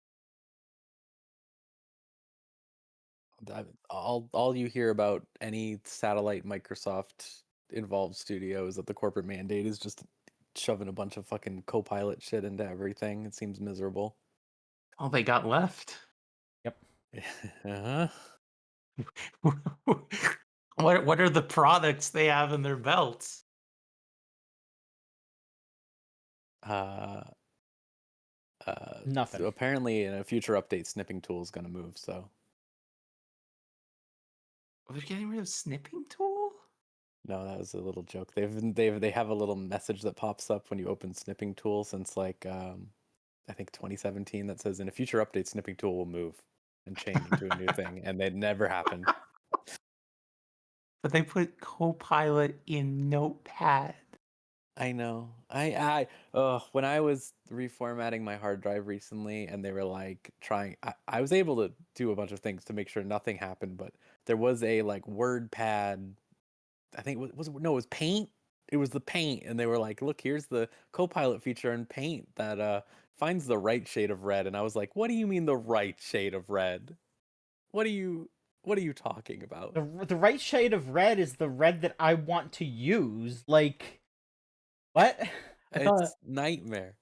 I thought the Microsoft Special was pushing out an update that bricks people's SSDs. Oh yeah, that was just last week, wasn't it? And to a friend of mine. Yeah, I happened to another friend of mine also. I hope everyone's excited to pivot to Windows 11. Here's the secret. Here's the secret to everyone out there, by the way. Don't worry about them saying end of support. It's fine. It's literally going to be fine. It's literally going to be fine. It could be not fine. I mean, it's not like they literally have to put out the updates that solve the critical security errors every time. They still do that for frickin' Windows 7. But their updates brick your machine. Yeah, but those are like this is like the security exploit ones. I mean, I'm listen. Switch to Linux by all means. Go for it. I'm just saying. Don't get tricked into upgrading to Windows 11. It's the classic scare tactic. It's just like they start using AI on all their back end programming, and the programs start getting really bad, and they start doing the things that OSs are not supposed to do, I really like destroy your enjoy. computer. See, I really enjoy working on reviews for Gamesline, and then suddenly a big pop-up blocks my entire screen and is like, "Hey, did you know Windows 10 is ending soon?" Yeah. I'm aware. And you know what? I'm waiting for Windows everything to end the way the things are going. But I mean, listen, I would love more than anything to have like an alternative that isn't like iOS that is kind of like universally supported. But I will take the workers' rights wins where we can get them. And hey, if we could get more game dev unions, get them in there, guys. I believe in you.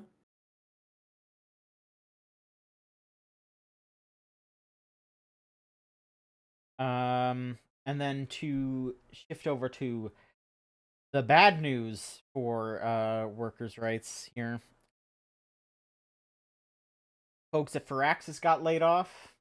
Of 2K has confirmed this, even though they're going to be soon making $11 billion off of GTA 6. They're just like, oh, hey, we're gonna fire some people.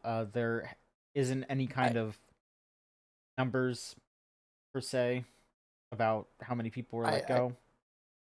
I think this one is if I was to create some sort of illusion of their reasoning, it would probably be I'm not doing this to justify it. Clear. I'm just saying, if I had to come up with a fake reason they would give at a board meeting, they would say, "Oh, Civilization 7 had a rough launch." The thing I find interesting about these layoffs every time is they did not lay off any of the project managers. They never do. They never get any of the people who are in charge of managing the project who perhaps led it to being bad. It's always just the actual workers who worked on it and had to follow those orders. This game developer article suggests that they delayed GTA 6, but they still wanted to meet the goals of growth of this fiscal year. And I'd one believe of the that. ways to do that is to cut labor costs. Growth. What a word. Don't you love to think about growth? Don't you Yep. love to? It's not even really growth if it's just cutting costs. It's the But then, illusion of growth. yeah, and the thing is everyone will report on it as a positive. It's just like how I always think about, this is a tangential thing. I always think about how everyone always said that a good example of this is what David Cage got like 2 of his cases dismissed for insane reasons of the 3 court cases that were filed against him for the Quantic Dream lawsuits. And all the reporting on it was not, hey, he still lost one of the lawsuits and the other cases were dismissed. It was he avoided the lawsuits and now he's safe. And that's like sort of the tone that all of these can work with forever in terms of like the passive voice of the press is it always just becomes, it never becomes like, hey, they lost all of this. It becomes this happened. Growth. I mean, Profit. it's the same conversation you see around things like piracy, where they're like, piracy costs the music industry $85 trillion worth of loss a year, and it's like, yeah, if you consider the concept of loss anything that you don't get ever. Yeah, it's like I'm missing out on infinite money right now because I'm not being paid by literally every single person in the world right now. So, write an article about that. And ultimately, they just legalize piracy and call it Spotify and YouTube Music. So true. YouTube Music especially, God. Like that that green text where it's like you pirate the game 5 million times, and then you just buy the company for $1 and then delete all the games, and now you have a ton of money and you own the company. It's like the thing that people have said at this point where it's like you can pirate literally the entire discography of a band and buy one item of merch from them, and you will still do more supporting them than having a Spotify subscription and listening to them like 8 million times. Yeah. Yeah, there's sort of there was an attempt to rhetorically attach legitimacy to money going in the right direction, and that's simply not true.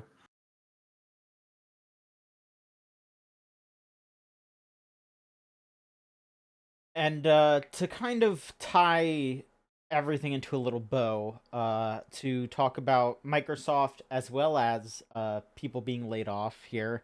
A couple weeks ago, some folks got laid off at Crystal Dynamics, and we've kind of figured out the reason why they were laid off now instead of when Perfect Dark was canceled. It turns out that apparently Take-Two was close to picking up the rights to the game to publish it, finish paying for it, and ship it out. But apparently, Xbox/Microsoft said no because they did not want to hand over the license rights in full to Perfect Dark. They were considering, I guess, just letting them publish the game by itself, but they didn't want to be like, "Oh, we're not selling Perfect Dark to you. We'll let you publish this game, but not Perfect Dark itself, game series." And Because it's so valuable, right? it's so valuable. They're totally not gonna sit on it for years and years and years and do nothing with it. They were doing something with it and they canceled And then they it. stopped, and then now they're just not going to do anything at all. And isn't that great? Inspiring. It's inspiring. We love gaming. We love treating video games, art, and artists and art respect. And we love giving people a living wage. And we love having people have jobs instead of being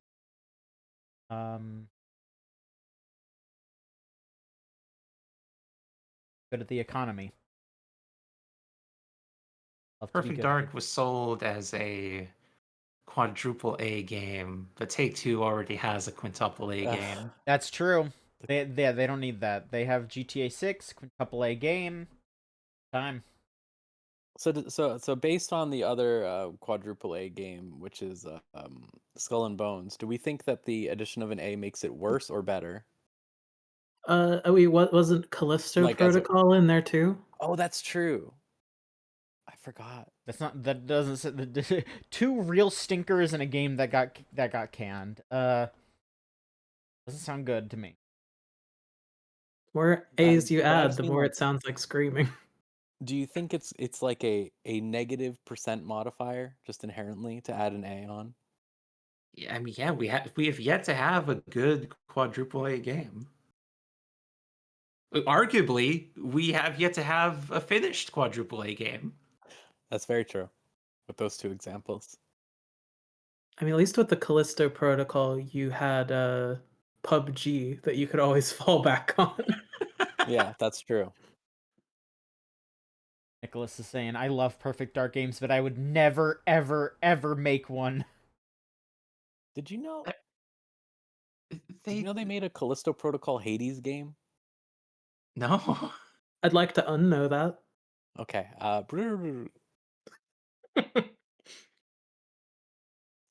They never made a Callisto Protocol Hades game. It's not real. It never happened. Okay. Don't worry. The It's same not called way. Redacted. It is called Redacted actually, which is really funny for what you said. Oh man. Great. Oh fuck. Incredible. I love how it's so easy to be a gamer and a comedian in the modern economy. Oh man. It's that they just do it for you. They do the work. More exploited labor. Okay, I actually slightly lied. There is a little bit of good news. A little bit of good news Okay. in regards to artistic integrity and like if we're talking about, Perfect Dark almost getting revived, Atari has done some things recently that are good for game preservation. Can you believe it? I can't. I genuinely it's genuinely surprised. Like I feel like it was only yesterday that Atari was trying to do crypto scams and building a hotel. Their speaker hat, which I did just recently purchase. I don't have it yet. It's being shipped to my home because they were running low on them and they were for sale. And I was like, I'll spend $15 on that. That's funny. If that shows up, I guess I'll try it out. Yeah, I will wear it probably next week. But Atari is they're doing some cool stuff for game preservation. We've gone over some of the stuff that they've been doing, because they bought Night Dive and Digital Eclipse, which I definitely remember talking on the podcast like, "Oh, I'm worried. I don't know what's going to happen." I was scared about Digital Eclipse for sure. But it seems like that has only been good because, like you look at the stuff that they've been doing lately, like they did the Atari 50th anniversary thing and they've been continuously updating that. Like they just put out an update semi recently that was all the like Namco stuff. So there's an official documentary about Atari Pac-Man on there. This is a broader documentary issue, but it's something that I really want more things closer to their Atari 50 stuff, because I think the Atari 50 stuff, you've got a lot of different perspectives, and I've been less crazy about their more recent stuff because I haven't watched all of like the Jeff Minter one and then Lamasoft. This is Yeah. That one, and then the forthcoming Mortal Kombat one, which I know will be just fucking very specific people talking. Ed Boon I think hanging out. Yeah, exactly. I think those two are examples of like a lot more of a directed view, in a way that I think is pretty negative for the overall presentation versus something like the Atari where you got a lot of different takes. I'm hoping that they do something soon that maybe has a little less control. Sure. Because, Ed Boon. I mean, for the Mortal Kombat thing, I'm at least glad that they, saved the WaveNet edition of that game. From a game perspective, it's like very, very good. I don't care about I don't care about Mortal Kombat, but just like the fact that they were like, oh yeah, this is like one of the weirder fucking it shows the timeline, right? Lost, it's it shows a timeline, and they had like they saved Lost Media. Like as much as we crack wise about Lost Media people, it's nice when stuff like that gets saved and that people can actually mess around with it. Like, that was a completely new version of Ultimate Mortal Kombat 3 that like I don't know, like maybe like a couple hundred people ever played, if that.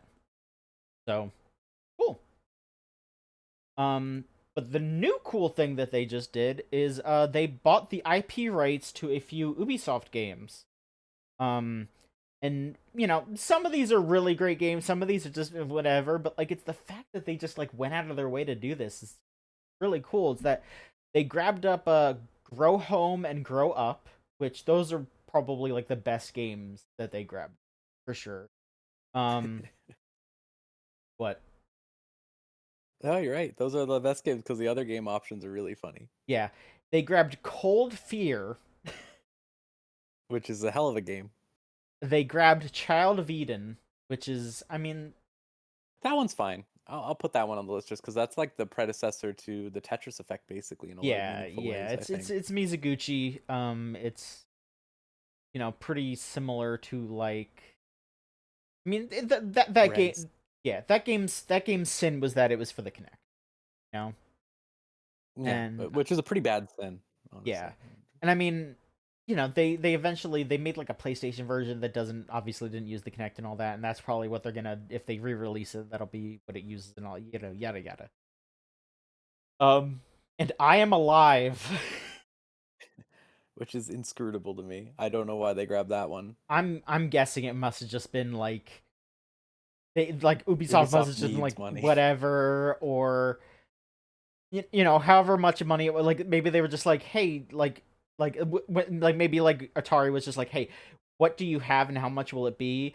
And then they saw I Am Alive on there and it was like $500. Like, okay, we'll pay you $500 for I Am Alive. Okay, like we'll slap that on Steam and probably make that money back eventually. Like, sure, But yes, they said that they are going to reintroduce these games. So if they're saying they're not like just slapping a port out. They're saying that they are exploring possibilities of, quote, updated formats, new content, and extended distribution channels. Which, I mean, yeah, it sounds like, the extended distribution channels. That sounds like, yeah, they're gonna put it on Steam and maybe like put them on other consoles, stuff like that. But specifically new content, that's interesting. I mean, I doubt that they're gonna do big like sequels to most of these. I could see them maybe doing a sequel to Grow Home. I could see them doing a third one of those.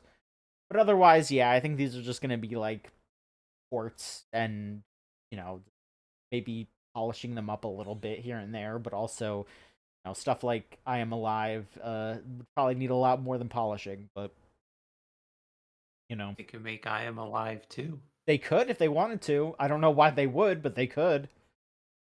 It could I be am called still like alive. You Are Dead. Could do that.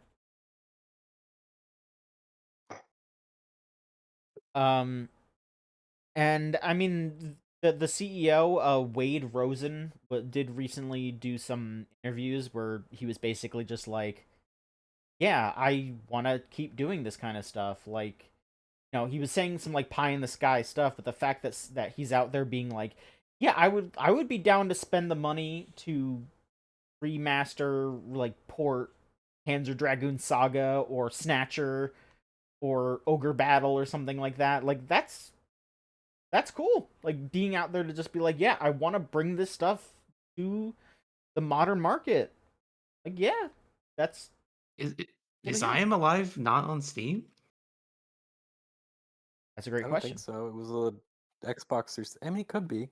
I It's just on always think of Steam. it as You can purchase okay. it. Well, no, now you know where that money's going. Yeah, there you go. I mean, Yeah. maybe it'll be on No. PS5, Switch 2. Great. Those incredible. The people have been clamoring for I Am Alive on PS. Can I just say, Yeah, go on. they shouldn't fucking make Bubsy 4 though. What are they doing? What is that? Why? Funny? Haha. It's not funny. I mean, It's a little funny. you've heard why they're doing it, right? Why are they doing it? Okay. It's again because of the CEO. When Okay. I think when he got like, Sentences I love to hear. yeah, I know, but I think it was when he got brought on, or like I think they announced like Atari was like, yeah, we're trying to like really come back into doing game stuff. I think it was like Good Morning America or something talked about it, and they specifically pointed out that Atari had the rights to Bubsy, and they made fun of them for it. They were like, "Why would you have Bubsy? What are you gonna do with Bubsy?" So he said that he went to find somebody to make a new Bubsy because he wanted to make the first good Bubsy game to show them up. Okay. The Bubsy 4 is made out of spite. Yeah, we're in a 3D platformer renaissance. Why That shouldn't is also Bubsy true. join in? That is also true. Can We I- are in that Renaissance era, but it's, I don't know. I can't be mad about that. That's hilarious. Not to detour again a second time and take us back, but I need to read you this statement from the Wikipedia article for I Am Alive. Hmm. Um, The game was first mentioned on September 3rd, 2006 in an article on how to get more women involved with playing video games. In the article, Yves Guillemot said, "Next year, Ubisoft will publish a game called Alive that features characters who rely on their instincts and each other to endure after an earthquake." Yeah, things women love. Earthquakes. That game has nothing to do... I don't... Was that a Jade Raymond joint? Yes, it's another one where was. she ran away again. Not to portray her as doing that, but at a certain point, you just have to be like... What's Like, going how on? many of those... How many games has she left in her wake? A lot.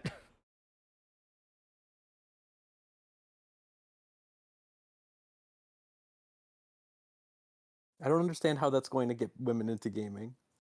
By Also, being alive. Yves Guillemot wants women to be As alive. as a woman, I love being alive. okay, I guess that's I true. I'm like I'm here or there on like the earthquakes thing or whatever, but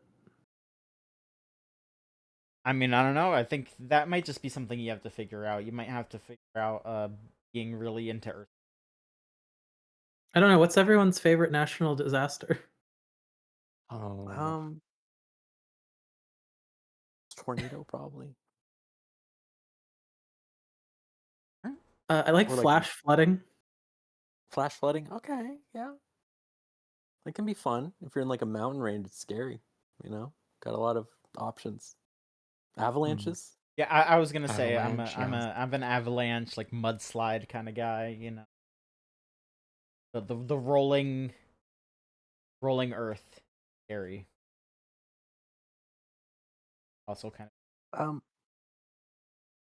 I'm not even sure what the earthquake is. All I know is that I Am Alive takes place after a catastrophic disaster known as the event.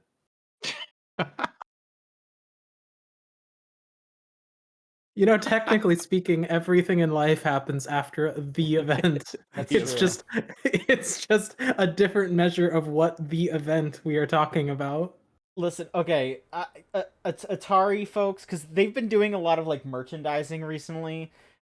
Free idea. You definitely need to make an official "I Am Alive" T-shirt that just says like "I survived the event and all I got was this T-shirt." There you go. We're already doing it. We're already ironically rehabilitating the game, and that's the first step to actually rehabilitating it. See, I'm definitely much more cynical about this, where, like, I don't know. I don't think there's anything that heroic about buying the rights to old games and then reselling them. Sure. Yeah. Now, if they released the source code, I would give Atari CEO Okay. a pat on the back. I feel like I would before in the past I would say that's impossible, but after that Command and Conquer thing last year, I believe That's true. anything can happen now. That is also true.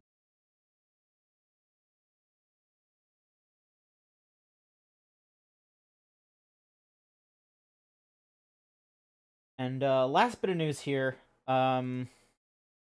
Unless I forgot something, in which case you all can tell me. But the last bit of news that I have here are the new Mega Pokemon that got revealed for Pokemon Legends ZA. Or at least one of them was officially revealed, and the other one is totally not revealed yet, but it's totally obvious what it is. Mega Hawlucha. How are we feeling about Mega Hawlucha? Here, let me I could pull this up. I could show this. Present for me his headshot.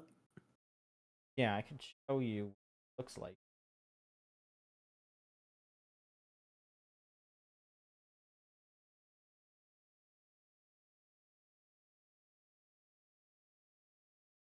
So yeah, there's Mega Hawlucha. I'm looking on the official Pokemon website.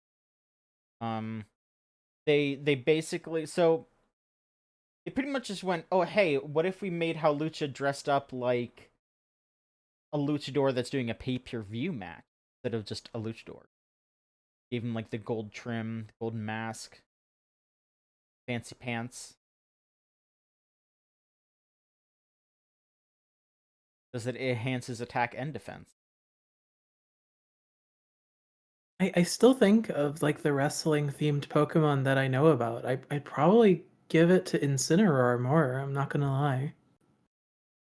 Uh, so are you saying that you would want a Mega Incineroar? Because I feel like you saying that if the competitive Pokemon scene hears that, they're gonna want to rip your head off because Incineroar is already a problem.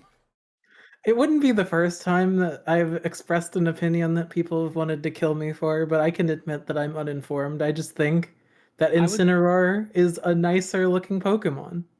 I like Incineroar. I think I'm behind this from a more broader like perspective of them using megas for the correct Pokemon, which are Pokemon that are like single stage and left alone in their little holes. I think it's inspiring to give those guys, a special little something. Maybe not single stage, but just like that need a boost. I mean, even double stage ones are fine. Like I just guys who aren't the guy yeah, like already. Charizard and Lucario and all that. Mega Like, Victory Belt, great grab. Even though yeah, that's a 3-stager, that's still like Victory Belt. Like if they did Mega Parasect, I would be like, phew. yeah. That image. I guess Wait, Kangaskhan. there's more than one Charizard? Yes, There's two. they made You Mega you Charizard X and Mega Charizard Y. I swear like every time like you all talk about Pokemon, I turn into like I literally become an older version of myself where I don't know what Pokemon are. You're Like like they've got a Mew 3 now. listen, I had a this is an aside, but it's related. I had a friend who once forced me to play a game called Pokemon or Prescription Drug. I didn't get a single one right. I've seen that one. Yeah. Check out this fat fuck. I love him. A Victory Bell. Very good. I'm keeping my inside thoughts inside about him, but he is a shape. He is certainly a shape. Extremely shaped. Yeah. But so they've been doing these like little videos for these new megas. I'm gonna play this, but I'm gonna because I don't want to like echoing stuff. They did like a fucking horror movie sketch for Victory Bell, which is really funny. Um, like bros like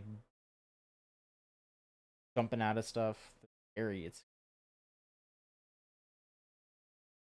oh my god. This shit's crazy. Um, but yeah, they got yeah, let me see if they have the Mega Hawlucha. Yeah, they do have the video. They they put it up on YouTube. Yeah, it's full match Hawlucha versus Machamp, which is how they list like wrestling videos on YouTube. You know, like when WWE or AEW upload like their matches, they put it up like that, which is really good. Um, and they're also doing a big uh like exhibition with CMLL, I want to say one of the Mexican wrestling promotions. They're doing like an exhibition with Pokemon, I guess. Um, I don't know exactly. Yeah, CMLL. Yeah. Um, which that's cute. So the other thing that they have done is I don't know if you know. Oh, that's loud. That's very loud. I'm sorry.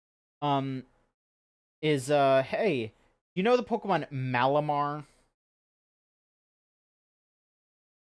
You know this guy? Yeah. I know Well, him. uh, they're seemingly teasing Mega Malamar here because they're you know they've got Malamar's whole thing is that it can hypnotize people, and so it's trying to hypnotize the people of the city to make everyone love Malamar, and everyone does. Like, look at this guy, this Jeremy Fragrance looking motherfucker, dancing about Malamar. I think it's really Yeah. funny. I think it's really funny that like yeah, this is like this extremely powerful like hypnotist Pokemon that can control people's minds, and all it's doing is making everyone think it's cute. Whomst among us. Yeah. That you can put the Switch 2 upside down and play it upside down, can't you? That is, yes, you can. So what the fuck are they gonna do? How will they know? Yeah, I guess we'll have to wait and see. But Really, for context, Malamar evolves by being upside down on the DS. What? yeah, you had to level up its pre-evolved form while And then have holding your the DS be 3DS upside down down. while it's leveling up, yeah. To evolve. Why? Because it's Because upside down. it's a squid, and then it looks like it's upside down when it evolves. But Much to think about. yeah, so Yeah. they're definitely gonna reveal Mega Malamar soon. I won't go into too much detail because I don't want to get in trouble, but let's just say that there is a list of supposed megas that has been said that lines up with what they've shown so far. So if you look somewhere, you might be able to guess what the other megas are for ZA. But You have Mega Yveltal. Finally, double bacon. I mean, I would think be Gen cool. 6 is the smallest set of Pokemon, right? I believe That sounds right. it's either that or Sun and Moon, but I'm pretty sure it is X and Y. I Yeah. think. But to be fair, I'm gonna be real with you. A lot of those X and Y Pokemon are kind of bangers. They Yeah, are. I agree. As much as I The don't like game's X not and good, Y. but Yeah.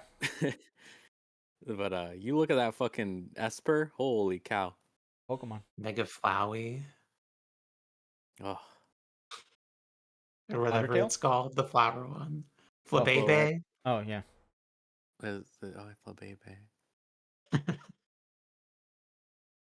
But yeah, I mean it's fun. But they're really leaning into the Malamar stuff, which is again really cute. Like, not to backs there, but like, they're like reskinning all of their social media accounts to be like, oh yes, we're the official Malamar account now. They actually went into the Pokemon TCG, like the official like online client, and they just forcibly changed everyone's background to be Malamar, and like all the like the coin is a Malamar coin, all that. Like that's fun. That's cute. I like that kind of stuff. Like people are like on Twitter and Blue Sky like role playing. Oh man, I have always loved Malamar. They're like doing like sprite edits of, oh man, remember when Malamar saved the world in at the end of Pokemon Emerald? Like it's cute. It's fun. Like I like that. It's a nice little community thing, and it's a good I pick like for a Mega. I liked the post that was is he a friend of Malamar? Yeah. You think they'll do some sort of accelerometer-based Mega Evolution trick with Malamar? That's what I was saying. I don't know because the Switch 2 can be upside down and you can play it normally. So, Oh. but it is also on the original Switch. I want to remind everyone the Switch 2 has yet to get a game beyond Mario and Donkey Kong. Yeah, that is true. Well, it has a Bravely Default remake. It has Nintendo Switch 2 Welcome Tour. It has a drag botics. Drag what is that Drive, called? yeah. Drag Drive. Great. Drag X Drive, Drag Cross Drive. I don't know. Is that out? Yes. Hey, Okay. here's my question. Why did they release the Switch 2 in this moment? Great question.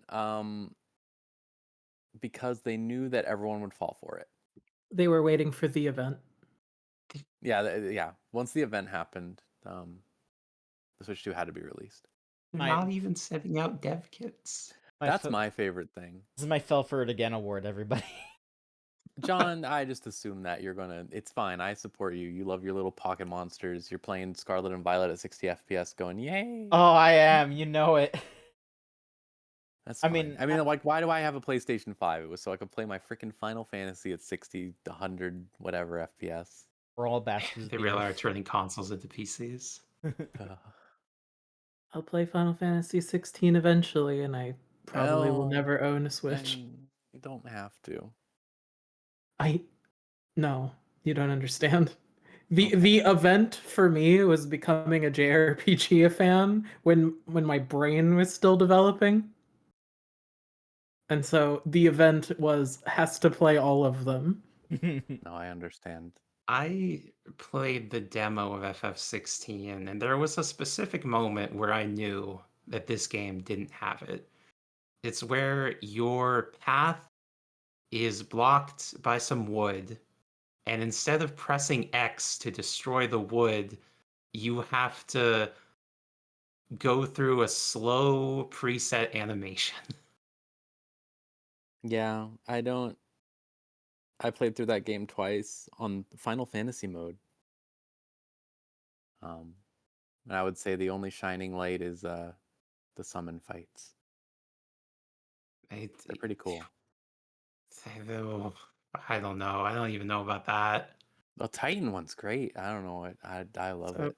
So my experience with playing the demo was my computer is just old enough that it doesn't have NVMe slots on the motherboard. Mhm. So I don't have read-write speeds high enough to play Final Fantasy 16. Oh yeah, because the So- PlayStation 5 SSD thing. So I had the really funny experience where it would load the scenes. It would definitely do that.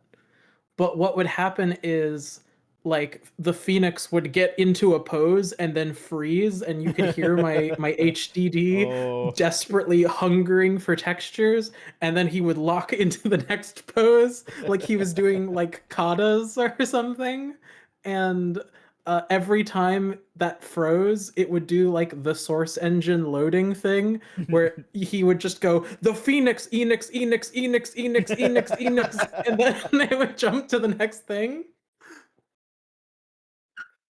I mean, that sucks, but it's also really good.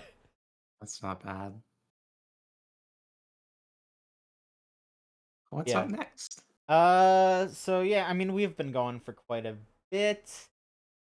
Do y'all want to do like one more each, or do you want to just go ham? How are we feeling? No. I think I'm done with my games. Okay. Lily, tell us what's going on with you. But yeah, just hit us with your stuff, and then we can wrap it up with Rogue. Okay. So I played a couple demos that I thought really, really stood out to me. The first one I wanted to talk about was Sword Hero. Okay. So the thing that first struck me with Sword Hero is it did a trailer somewhat recently, where they really wanted to emphasize like the combat they have going on, and that demo is so good. It's not even a slice of the game. It is literally like a contextless combat arena.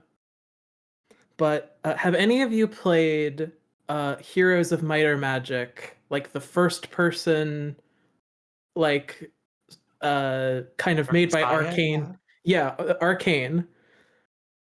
So imagine Gothic with the Dark Messiah kick, Oh. and you have targetable limbs on every enemy with different HP scores and armor values. It intentionally forces you to do the thing that Souls games refuse to do, which is break lock on to fight groups. And the thing is, it does the Gothic thing. So depending on the morality of the person you are fighting, losing in combat won't kill you. They might just knock you down and take all of your stuff instead. Holy shit. So when I was playing the game, I accidentally fat fingered the kick button, and I just blasted the shopkeeper across the room, where he proceeded to call me a bunch of swears and then beat me to like the inch of death with his bare hands, and then take all of the money I had been saving to give him.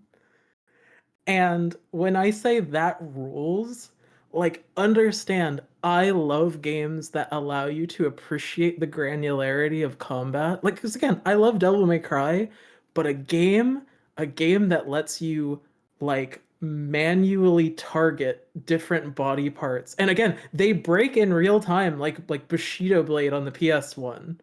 Like you can fight packs of dogs that you've systematically cut all of the legs off and they'll still come at you like a horrible hot dog of a creature. And you can just do that for every fight. And I am going to keep my eyes on this one because I was like, oh my god, I have wanted like an RPG like this for a really long time. And I was talking to a friend about it and I was saying like when you can have a game that doesn't have to worry about graphic fidelity and it can just put as many mechanics as it wants to in there, that's where I am personally. Like I love it when games do things like that. And I would encourage anyone, if you're excited at all about anything I've talked about, try the demo. It has 3 playable classes right now. You can play around, and it intentionally shows you where the difficulty is going to be because that last fight will absolutely destroy you. All right. The other demo I wanted to talk about was called Quartet. So Oh yes. I have had a lot of, shall we say, feast or famine with indie RPGs. So I think it's really easy to evoke like the old school like JRPG, like remember what it was like to play JRPGs when you were a kid kind of stuff. Yeah.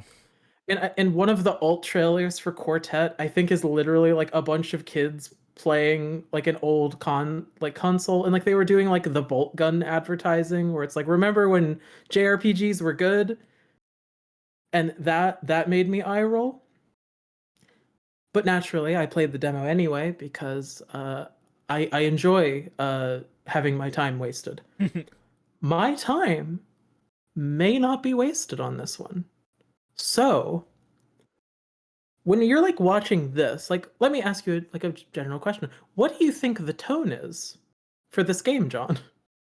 Um, I mean, it seems pretty Final Fantasy, like I would say light, but moments of seriousness maybe as time goes on. Okay, so wrong. The first character you play as in the demo is literally fucking working for the closest approximation of just literal Nazis. Is it the hippo? No, the guy with the trench coat leaning against the tree. Okay. And you literally are helping put people on fucking trains for the aid of the Chancellor. And I went, oh my god, I don't think I was going crazy because it's like you're making me do JRPG combat, and then it's like, hey, put this next group of prisoners on the train. Jesus. So, do you think it like handles that? Do you think it? So here's the thing. It's really hard to say whether a JRPG is going to be good or bad from just a demo because Sure. with something like writing, like it's the difficulty that comes from reading books in general. If you flip open a book to a random page and the prose seems passable, that doesn't tell you anything of like if the structure of the story is going to be good or anything like that. Like you might have just stumbled upon a good page or a bad page. It doesn't, really tell you. I will say at no point does it make light of any of the darkness of those things. Your character, he doesn't really express much of his interiority immediately. He does do the I was just following orders thing, so he's going to need some real character development to back himself out of that particular corner. Sure. But I'm not like typically a person who gets shocked by like content like that in this kinds of games, but when it's like, okay, so have you played Final Fantasy IV? Anyone here? Me. So you know how at the beginning of the game, Cecil is working for the Red Wings, and it's like a military autocratic kind of assault, and like they're killing people, but it's kind of obfuscated, right? It's not the darkest it could be. This is more like, oh, we've started this game. We watched the military firebomb a civilian district, and we are putting women and children under the rifle explicitly. And you're telling me that this is a game where I have to also control a cartoon hippo working with the ex-Nazi. So here's the thing. I can't say that they nailed it because obviously I haven't played the whole game. It is out. It is out now. But I will say that what I played in the demo was solid. It had interesting things to say, and again, I was being flippant in like the shock value provocativeness of all of this, but again, I wanted to convey my actual emotional response when it was like, oh, one of my squad members got lit on fire by a Nazi commandant and they told you to just bury him in the ground. And then immediately afterward, I was fighting ghosts again in random encounters. And so I Solon think in the chat is saying it looks very Breath of Fire, so it makes sense tonally, but Breath of Fire never had you play as the fascists, just as the people who escaped. So yeah, like, and I will say, like, minor like spoilers if you care about that kind of thing. It's like you play for 2 hours and then he almost immediately pivots to being part of like the underground. But the reason he's doing it is kind of, it's not like I morally object to this. It's more like I don't know what else to do. And I understand the nuance of that can be difficult, especially when it's like we are talking about literal autocratic genociding fascism. And I understand how certain people would be like, I don't want to see, I don't want to play as that kind of character, which, you know, fair. But I also think if they land it, it could be interesting. yeah. Well, this is the demo they put out, so they want to make some kind of statement with this. How would you evaluate the demo as a whole? So if I were to kind of, so there is a prologue where we see like a bunch of high level adventurers doing a thing that we don't get a lot of context for. Typical JRPG stuff. Then we immediately are on like a covert mission. It goes ass up. It does a lot of world building. Your character retreats back to his hometown where people show visible discomfort at the thought of being, you know, quartering soldiers. A lot of the soldiers in this are very clearly like, I don't know, normal people, quote unquote.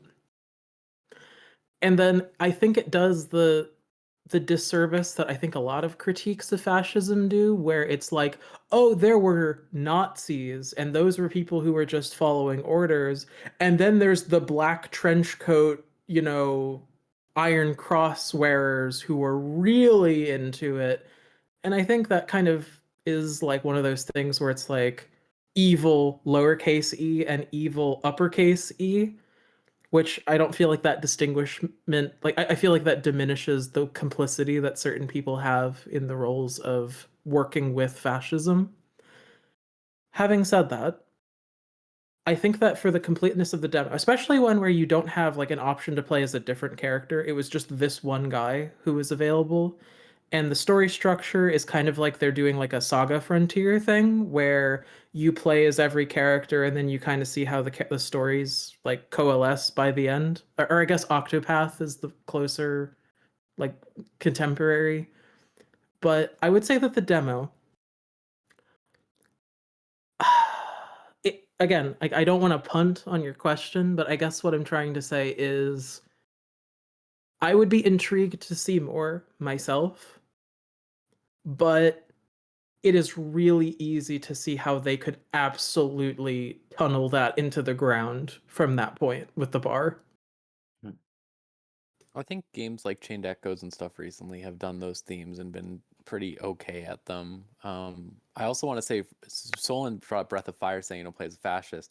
Technically, but in Breath of Fire 4, you do play as the main antagonist. So you play as that main antagonist for a while. So See, I would say it's pretty. I have played Chain Echoes, and I agree with you. Like, I think doing the kind of like being complicit in military Yeah, autocracy, but it's different vibe. I get you. Yeah. the vibe is, again, we are evoking the imagery of literal Nazism as opposed Yeah. to fantasy adjacent Nazism. As Like, opposed to like Final Fantasy VI Slave Crown or whatever. right, like this isn't that. This is literally you are putting people on a train and they can't speak the same language as you and they are visibly panicking and Mhm. soldiers are shooting them in the street levels of explicitizing. Like we are literally doing JRPG Crystal Knocked, and I don't know how great that's going to be. Yeah, for my part, I don't trust RPGs like that. If it is not immediately apparent that they have some juice, I don't think I would go for it. I will at least see in the long run. And again, it is out. I could ostensibly play it, but it's mostly like that being your demo, especially again when we have to, again, you saw that trailer. One of the playable characters is an anthropomorphic hippo and Yeah. a robot. Not even anthropomorphic. That is just a hippo. Yeah. I don't know, but those were the two demos that I played that I at least had something to say on. I also played a very short VN called Road Trip to the End of the World. If you are interested about VNs and main characters being toxic, check it out. It's free. It's like an hour long.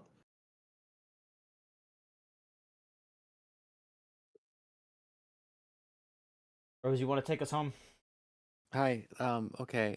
Here's my quick things. I played the Helldivers 2 again because they added caves, which I thought was cool, and they added a Halo 3 ODST thing. You can just get Halo stuff in the game. I like Halo 3 ODST. I don't really have that much else to say. Helldivers, weird game sometimes in terms of its progression. The way you get the currency for the battle pass is you play on level 1 and just walk around an empty map collecting credits, which is weird. But when it comes to actually playing it, especially at the higher levels with friends, very fun game still. I'm glad that it seems like they have most of their connection issues ironed out at this stage, because obviously I played it a lot when it was coming out and it blew up substantially, and it was blowing up all the time in a nearly unplayable state. So I like that. Had fun with that. I like all the Halo 3 ODST stuff. They did good pulls. They pulled all the cool unique weapons from Halo, and then also included the Halo assault rifle. They let you wear an Oni cape, which is funny. Yeah, Helldivers, fun. Very nice. I also played the Rogue Prince of Persia, which is the Prince of Persia roguelike from the Dead Cells creators. Yeah. It is certainly Dead Cells adjacent, but I think it solves almost all of the issues of Dead Cells in a lot of ways. It has a much more limited scope. It has a fantastic soundtrack, a really, really good soundtrack. Okay. Like a lot of hip hop music and like electronic stuff. Really works well for the vibe. The parkour mechanics are really good, similar to the other Prince of Persia roguelike Metroidvania that came out last year, Lost Crown. I think it's honestly just like a more lower stakes Dead Cells. Like it's not a game you're supposed to play for 1 billion hours. It's a game you're supposed to play for like 12 and then you finish it. Sure. And I like that about it. I like that there's only like 12 kinds of weapons so that they all have really distinctive move sets instead of the Dead Cells thing where there's like 5 move sets but then 700 weapons. I think it's much more thoughtful. There's a lot more writing that feels more cohesive and engaged. There's this funny thing, it has like a mind map where it's like as you're going through runs and you find like secret rooms. In Dead Cells, you would find these secret rooms and they would just have like a meme joke or something. Like they would be like, "Oh, I ran out of meat, so I ate my leg, haha," or something like that. And I'd be like, "Okay, what is this?" And then in this game, it's more like, "Oh, you found a note from the invading army or something, and now you read it, and now it's going into your mind thing like, oh, maybe I should check out this section of the map and this biome in a future run." And I That's like cool. that a lot. That's really cool. Yeah. Yeah. I think it makes it feel much more like a cohesive game, which I think roguelikes can be really bad at. Oh yeah. Which is why people always call them junk food stuff, which I can't fault them for calling that, because a lot of the times they are. But I think when you set yourself as like, no, you're gonna finish this in like 12 hours, that's like normal games. Yeah. And I feel like a lot of the systems are designed around supporting that. There's a skill tree, stuff like that. Like every time you finish a run, you level up once, you get another point for your skill tree, and you just put it in. Feels good. It's just fun game. I actually really liked it. I think the vibe I was getting from people is that it had an initial poor reception, and then they fixed literally every problem everyone brought up. So it seems pretty good. It was on the PS Plus, is why I played it. Okay. So if you have that, then go for it. And then the last game I played was Lost Soul Aside, which was a game that was in development for 9 years, I believe.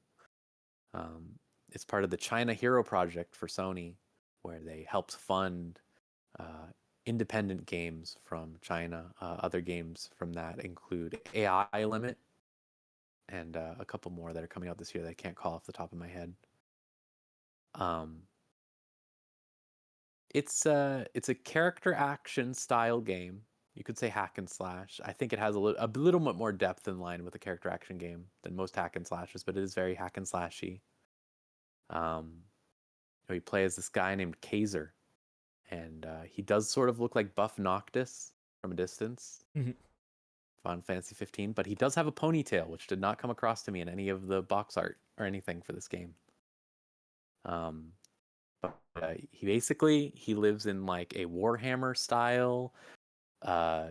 Imperial China has taken over the world, and he's part of a rebellion group that's trying to take down the Immortal Emperor and like sort of make things better for poor people. And they're initiating the phase 1 of their rebellion plan, and then aliens invade from outer space. You hate when that happens. It always happens at the worst time, right? So then his sister's soul is sucked out by an alien. So then he has to go on an adventure with the help of a little dragon thing that floats around him named Arena. Okay. And he goes around just fighting a bunch of fucking people, doing Devil May Cry, or like I would say Bayonetta. You know in Bayonetta when you like touch a thing and then it's like, go pick up all the butterflies, and then you go back. Sure. Yeah, a bunch of stuff like that.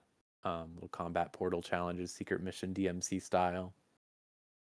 Very, very indie game, I would say. This is like this is on the cusp of being AA. Like not even like it is a AA reaching to AAA. I would say this is like single A reaching into AA, just because they had a bit more time to work on assets and stuff. Okay. Less than half of Skull and Bones. Less than half of Skull and Bones, honestly. We will not measure all games by how many Skull and Bones they are. But it's had a little bit of a rough launch, because I think the PC version, as most Chinese and Japanese games especially, has a lot of performance issues on PC. A lot of audio desync and stuttering, I believe, which is pretty common, unfortunately, for PC ports. On PlayStation 5, I would say it runs pretty decently, but I also have to offer you the caveat that I only started playing that game yesterday, and apparently they patched it to add things like NPC animations and sounds when you hit people. So take my opinions with a little bit of a grain of salt, because I could definitely imagine the game feeling a lot worse without those things. Yeah. It's very silly. I don't know. I feel like it's getting a really overblown hate response, because I think it has a really rough start of being very Final Fantasy VII Remake, where you like walk through a lot of areas and they do cutscenes and stories with minimal fighting.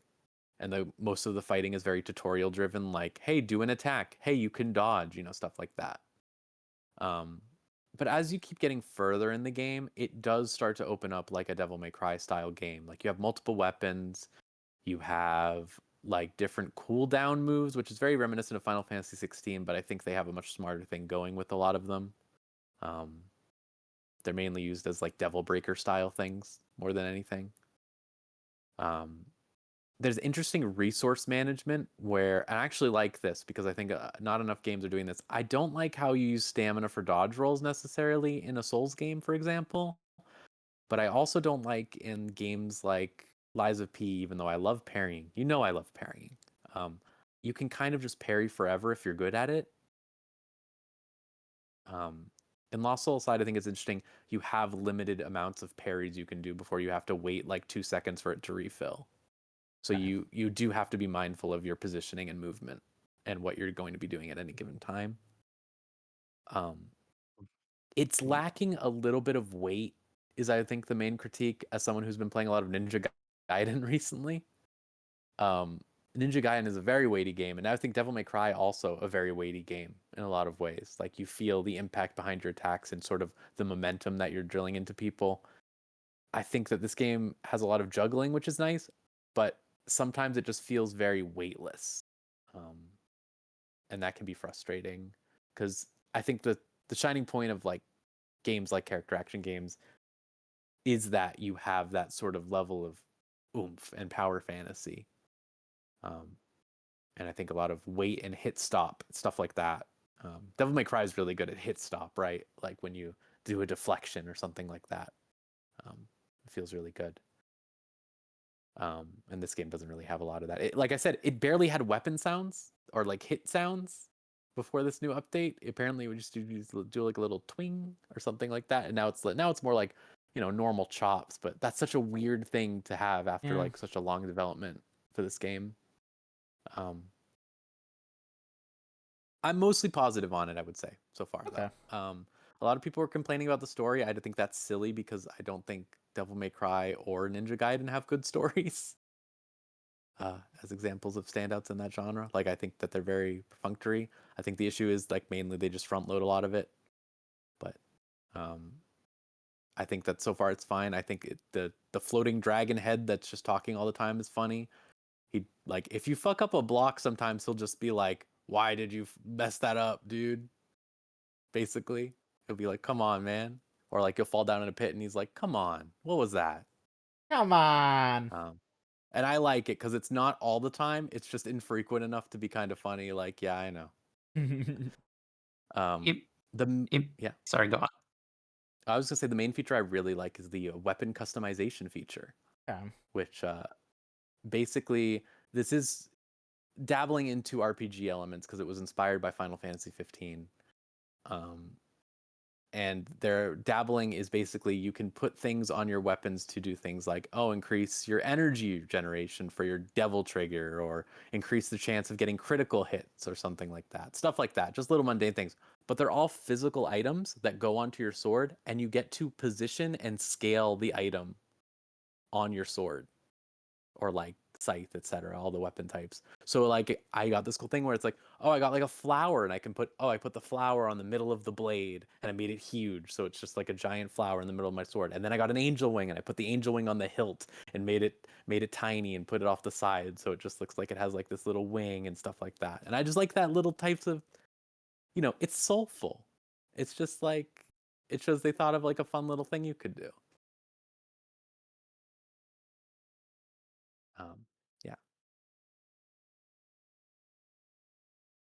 Yeah. Very nice. Were you gonna say anything, Crystal? I was going to say it may be true that Ninja Gaiden and Devil May Cry do not have a compelling narrative, but they do have aura and hype moments. They do have How does aura and Lost Soul Aside do in that department? It does okay so far. I would say Okay. that you can definitely tell we're working with an independent team. I think this was around 20 main workers on this project over a long period of times, and they did not have that much money working for it, which I gotta say, the biggest issue with this game, right, straight up, so AI limit I mentioned earlier, that's like a Dark Souls-esque game. That's $35. This is 60, 70 in Europe for some reason. And I think that is a bit high of an asking price, as loath as I am to include game prices in discussion of a game, but I think that's definitely what's hurting this in comparison to something like AI Limit. It's like double the price, and they're like very similar is very odd. But yeah, aura-wise, I think I could see it getting somewhere when you get more weapons to switch between, because you can switch between the weapons at any time, like a Devil May Cry or something like that. And I think the idea of doing a bunch of slashes with your sword and then switching to a scythe to do like a ring around thing, and then just like being able to like side dash behind someone and do like a big great sword slash will feel like aura and will feel really cool. We'll say in the cutscenes, I think he has negative aura right now, compared to someone like Ryu Hayabusa or Dante. So there is a little bit of a disconnect there, because, for example, you beat the first boss of the game, and then like a rock falls on him and knocks him out. As he should. And that's that. And I was just like, okay, like the main character, to be clear, it falls on the main character just after, and they just like are knocked out for a while, and then they wake up and go, oh no. Oh heck. Yeah. But I don't know, there is some aura that, have you seen the clip going around on Twitter of it, or Twitter and Blue Sky, of the kid being kicked in the cutscene?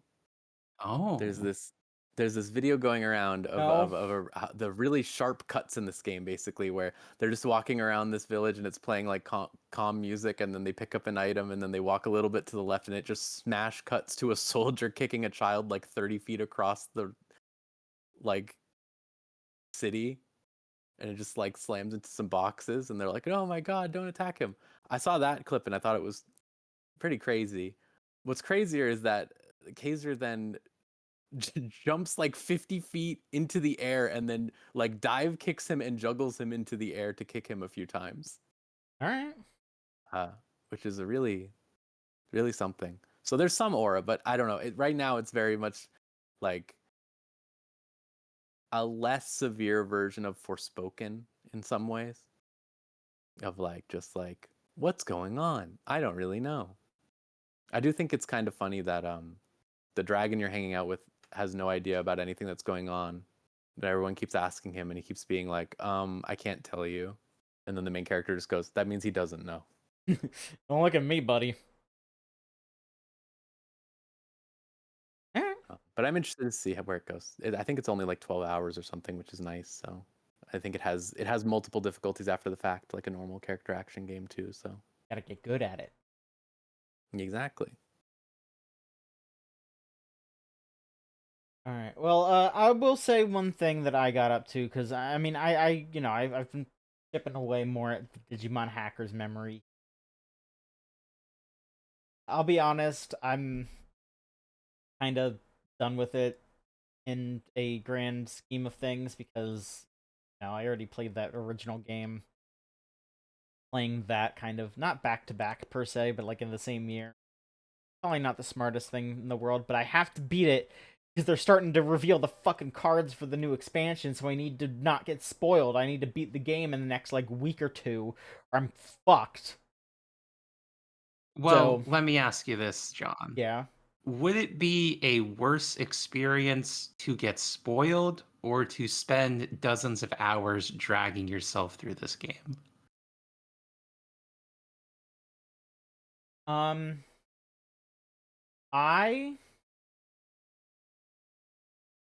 think it will be better for me to just play the game, because Mhm.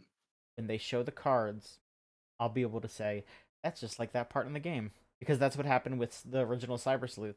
Then it was... So, Okay. how I feel. It's a As stupid long as ass it's your thing. honest truth. Stupid ass thing, but it's how I am. I've been playing G's. I'm still playing... Again, more Digimon stuff. Digimon TCG, still playing that. Trying to make a Diaboromon deck. I'm real close to having it real good. We're gonna win locals one of these days. I probably not, but okay. But the gamers thing that I did is I broke out my old notebook. I'm not gonna show it on here because I don't want to show anything until I actually do it. But I actually went somewhere. Went and talked to some Oh. in person about their game. I don't want to, ruin things, I guess. You don't want to just spill everything. But I found a local like indie doujin studio by looking around on that W Place thing that was popular for a while. They just posted about their games on there, and then I emailed them and said, "Hey, can I interview you? Because you're local?" And then they said, "We'll do you one better. You can come by our studio." And their studio was a room in an apartment, and it was really cool. So I'm gonna write up the, I didn't like record it. I'm gonna try to set up an article. This isn't gonna be one of those like question answer things. I'm gonna try to sort of write a piece on this. It's gonna be an experience. You're gonna live through this experience that I had. They were very nice. If you want to check out their stuff, because so specifically they are an eroge studio. And their art is very inspired by stuff like Clanad and like stuff by Leaf. If you're familiar with that. So, be advised, but they're called Demir Studios. If you want to look up their stuff and look at that, go choose. They were very nice to me. That gives me some. When you're nice to me, I like that. But no, I mean, I genuinely did want to, like, I asked questions about, I tried to drill into some of the hard stuff for sure. So I thought it was an interesting I thought it was interesting that it lined up like with the recent issues with payment processors and itch.io and all that. And all that. As well as they actually have a like an agreement with JAST, JAST, that does a lot of like distribution for like Aerogay and H Games and stuff over here. And there was Say in Japan just happened like last weekend, and they were there. JAST was also there, but JAST got kicked out on Saturday, and there's not really like a public reason why. And it wasn't because of any like laws or anything like that, because there was a law that recently went into effect for Texas that's like barring any sort of art that could be construed as showcasing potentially underage characters, which is like one of those things where you want to be like, or you at first blush you'll be like, okay, sure, but then it's like they're just gonna use that for a lot of really shitty reasons, and they're also gonna probably use it to censor artistic things that involve that sort of, like, it's gonna be used for for censorship, things that are completely not, that shouldn't be swept up in. So yeah, so I will try to get that done as soon as I can, because I haven't written anything in a while. I haven't really had the oomph, so I'm hoping I can get some. Now you got the oomph from an oomph. I mean, they're not on social media, which is not an oomph, but a when I had some folks I had a nice time chatting with, which was nice. That's awesome. All right, well, we're almost done here. You could send in a question. ask us stuff. We'll take like one or two from the chat if the chat has any questions, but otherwise, you can go to your email client of choice and send a question to podcast@gamesline.net, and you'll sound like this. This is from Matt. A Wii U and a 3DO are placed in front of you. Which one do you gravitate towards? Why? This is a very interesting pair So this is because the 3DO is kind of like a PS5, right? It costs too much money. It's really more powerful than it needs to be. It's a lot of ports, a lot of movie type games. And then the Wii U is like, what if a walled garden also didn't have any games? So here's what I think. My thing is, it's tough. I think that the PS5, if you compare the PS5 to the 3DO thing, I agree with you. But also at the same time, the PS5 runs those games well, for the most part. Whereas the That's 3DO, what's it running? it's running something. So I almost argue the Wii U just on virtue of the Wii U is a novel thing. The tablet did enable some interesting gameplay ideas, such as the Zombie U backpack or other such silly things like that. Wonderful Wonderful 101. 101 stylus controls, yeah. Wonderful 101's like cockpit view when you're doing mech fights. Great stuff. Like, fun stuff like that. Just that alone makes it worth it to me.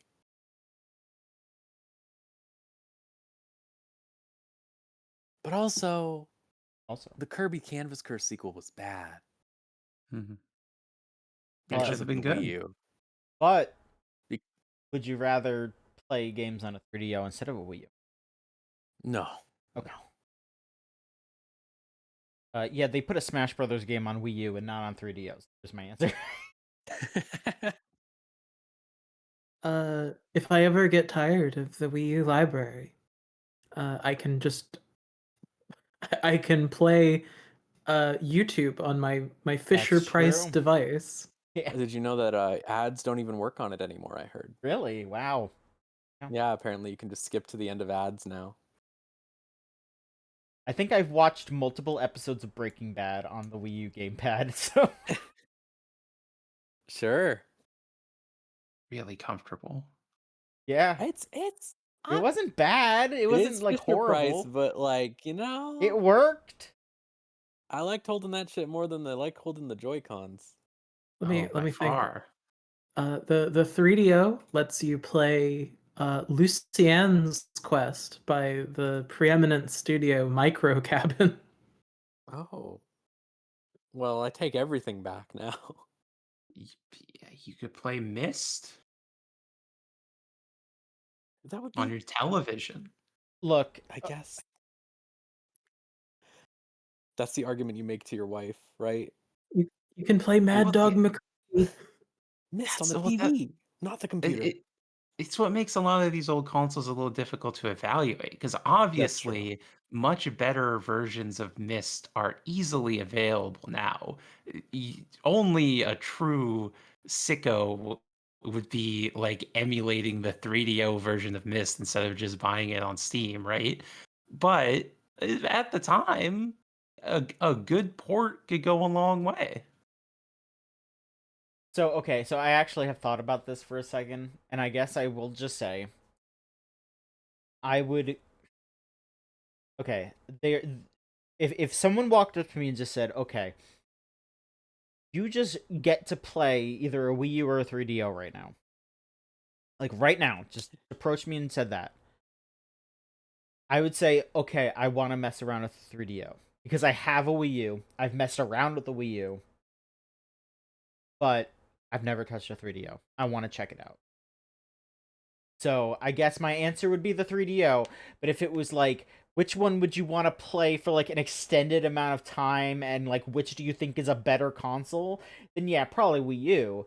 But we're just hanging out, and you're just like, hey, I got a 3DO. You want to check that out? I'd be like, yeah, I want to check out a 3DO. Whatever, man. Sure. Like that. Yeah, I guess that's my answer. Yeah, I'll check out a 3DO. I don't care.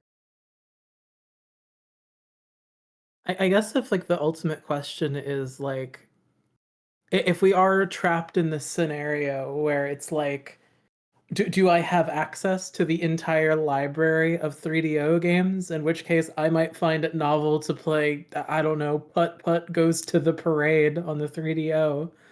But yeah, like you're saying, I think like the thing we ultimately have to confront is like, am I trapped in the same room with the console? Like, am I in a Dostoevsky short story where I can't leave the room until I finish the entire library? In which case, I'll choose the Wii U because it'll probably be over faster. Yeah. You must have had more games than the 3DO. Probably. I mean, if you yeah. also include like their virtual console, remember they have the DS and GBA games and everything else also from the Wii. They have all the Wii library. Also, you could just open up a Wii. You could open up a Wii inside the Wii U. Wii U has 791 games. 3DO has There 246. you go. Does that include Meme Run? I think that includes Meme Run. Okay. There's only like 200 physically released Wii U games. That makes sense.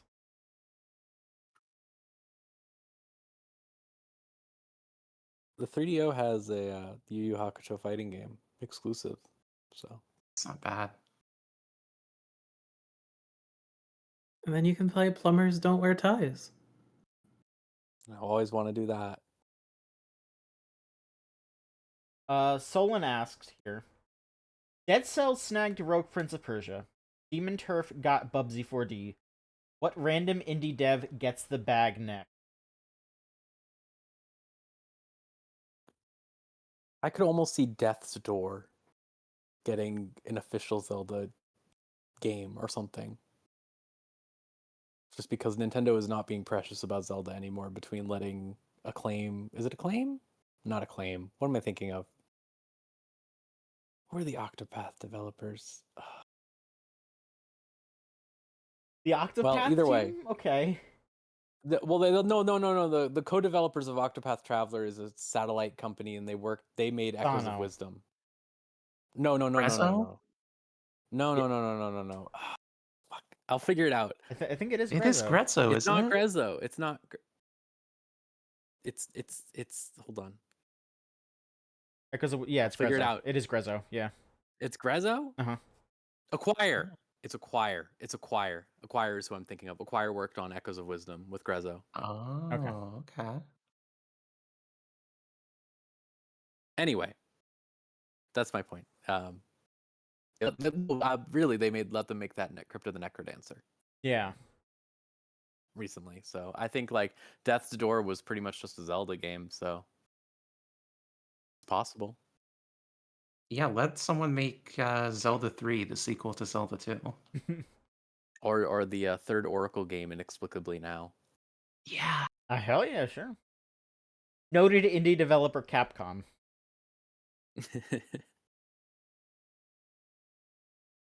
They're gonna be an indie developer with the amount of talent they're bleeding. Am I right? Whoa. Doing such good stuff, but also, ugh.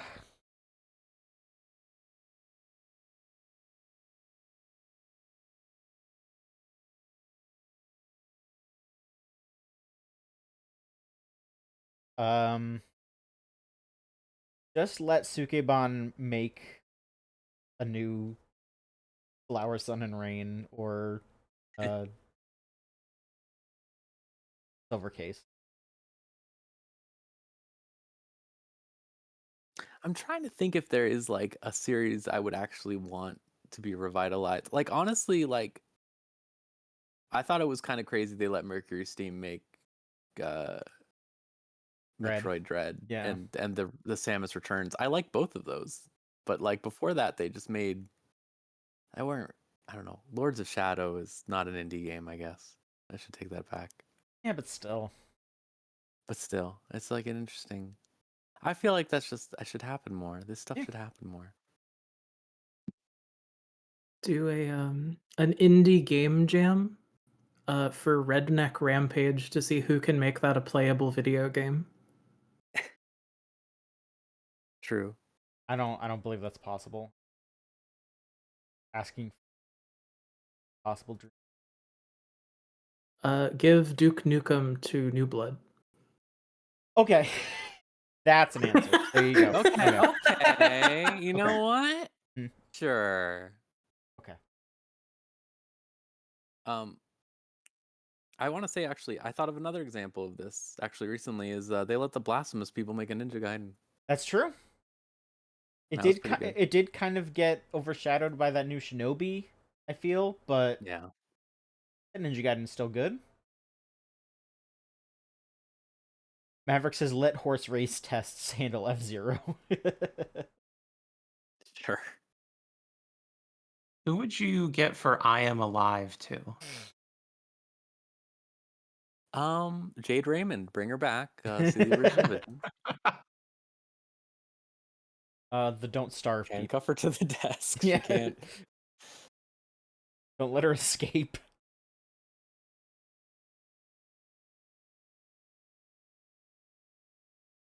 Crystal, do you have one? Who makes indie games? I don't know. I've never played a game in my life. That's true. You only go after the established historical icons of your. Let Okay, who would Stephen you? H. Landrum make a one-person passion project for like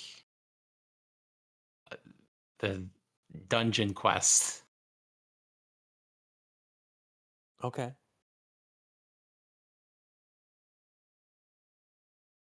Gonna is yeah, that's What does Dragon Stomper think? yeah, Dragon Stomper. Who do you want doing your reboot? Hold on, let me get the Dragon Stomper image back. Hey, it's me. I'm the Dragon Stomper. Hey, Dragon Stomper, how's it going? They should let me make Dragon's Dogma so I can stomp that dragon. Oh fuck. Okay. Okay, that sounds pretty good. Dragon's Dogma 2 would have been a lot better. Ooh, stomp. Oh, we got to see a stomp. We got to see a stomp. Thank you, Dragon. All right, goodbye. Goodbye. I don't know why, but that fading that made me laugh. I don't know why. That was really funny for some reason. Cross faded on Dragon Stomper. We're doing some video content here. Yeah. Smoking on that shit that made him stomp on the dragon. All right. One last question here from Lorelai, who asks, "What game sequel or threequel or fourquel, etc., has the best subtitle?" So, what is the best subtitle of a game? Kingdom Hearts 358 Days Over 2. I'll tell you what. Metal Gear Solid 3 Snake Eater. Subsistence. No, Snake Eater, I think both Subsistence and Delta lose something by Delta not having definitely loses Snake something. Eater on the box. That's such a good title. Because it's like, he's in the jungle, he eat the snake, but also he's the snake being eaten by higher forces.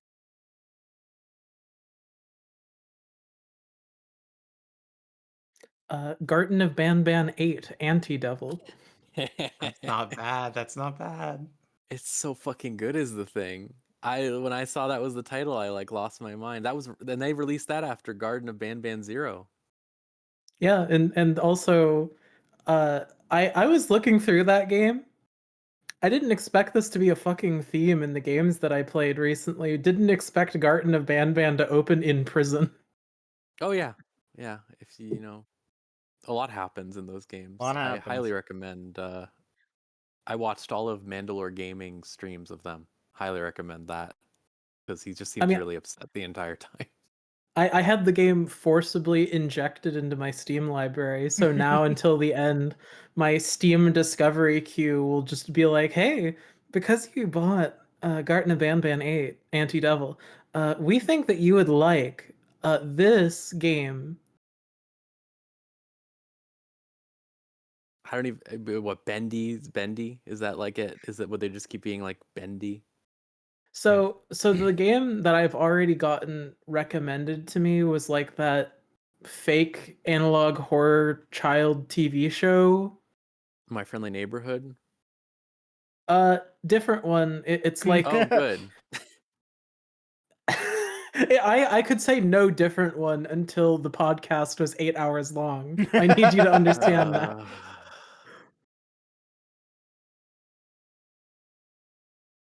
I did hop on Steam real quick, and one of the first things on new and trending is Grand Tits Adventure. Just Oh, good. Does it have a subtitle? no. We'll have to wait for the sequel. That's true. I'm trying to think. There's got to be more that have good names. I love stupid names for video games. I'm gonna keep it real with you. At this point, the most common subtitle is remastered, so I think we're getting there. Origins is all the time. There was Hyperdimension Neptunia Sisters vs. Sisters that I played where there was no sisters versus sisters even occurring in the game.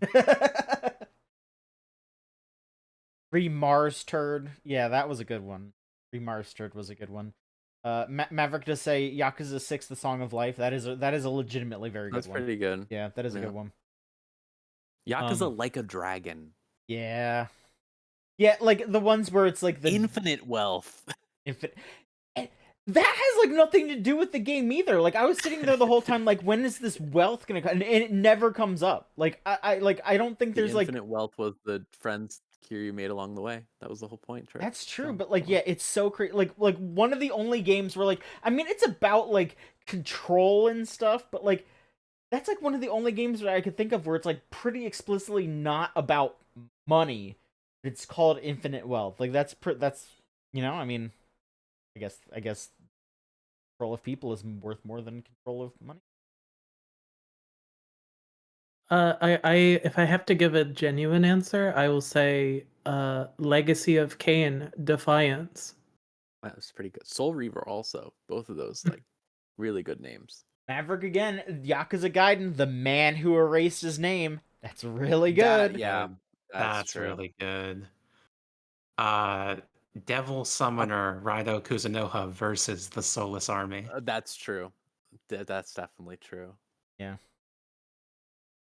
Nicholas says, cops officers, police simulator of NYPD City. Cops officers. Middle Earth trademark, Shadow of War registered trademark. I'm trying to think. There's gotta be more. That dude Daemon X Machina game is a good one. Titanic Scion. Oh, Titanic Scion. Yeah, that one's pretty good. That's good. I do like that one. Yokusei has the subtitle Bangin' Summer. Bangin' Summer, yeah. God. I feel like there's like one right at the top. There's so many video game titles can be so good. Fires of Rubicon, that's a good one too. Yeah. That was pretty good. Yeah. We need more stuff that's not Origins or whatever else. Like I said, every time they came out with some fucking horseshit for Birth by Sleep, like hello, like that's just great. Really good. A classic of really bad one that I mean I still love this game to bits, but No More Heroes 2 Desperate Struggle. I actually do like that. I actually now that you I kind of like it, but just because it's so like just you know like I mean it matches kind of, but it's just like Desperate Struggle. Like I don't know. It's bad, but it's also like I like especially when you start that game up on the Wii and you hear the like you know, like you hear Travis going, "Desperate struggle." It's like, all right, yeah. Travis Strikes Again, No More Heroes. Yeah, yeah. Travis Strikes Again is really good. Yeah, What were but I you mean, saying, Lily? I was saying that I think the genuine answer I have was Armored Core 4 answer. Oh, 4 answer. That's true. Travis does struggle, and he is. I mean, yeah, that motherfucker's desperate. So yeah, yeah, that's true. You know, to go back to Metal Gear, like every single Metal Gear after the first one, crazy good title. Sons of Liberty, Guns of the Patriots, Rising Revengeance, The Yeah, Guns of the Phantom Pain. Pain, Phantom Pain. Oh, That's a what great Death one. Stranding 2 on the beach. On the beach. Yeah. Whenever I read Death Stranding 2 on the beach, I hear it in the voice of the lady from Neo Turf Masters, just like on the beach. I like Riven: the sequel to The Myst. sequel to Myst. Yeah. Yeah. Uh, Best video game subtitles. I mean, you're just Google. You're like, we need more. I just need to I'm keep getting more hits yeah, on that. yeah. Every single Ratchet and Clank game being a perverse slang. Max Payne 2, The Fall of Max Payne. That's a good one. That's good. That's Good. true. Dark Souls 2, Scholar of the First Sin. It's fucking because they added the Scholar of the First Sin. I mean, yeah, but that's good. Yeah, JoJo's Bizarre Adventure: Heritage to the Future. Yeah, that is that is a great subtitle, but also every time I say it, I feel like I need to be like, it's not white supremacist. Like, it sounds white supremacist, but like, doesn't it? Like, but it's also very good. um, A Link to the Past. That's a great one. Oh, that's true. They kind of went off with that one. A good title really goes a long way. It really does. Like Freddy Fish 4, The Case of the Hogfish Rustlers of Briny Gulch.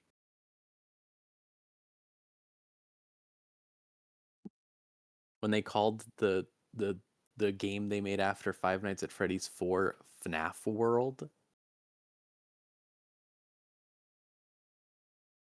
There you go.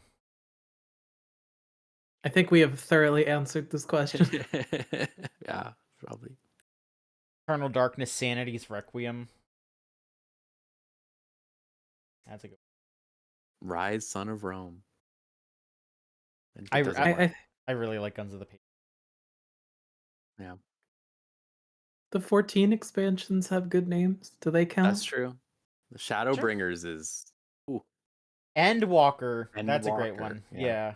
Stormblood, also good. All right.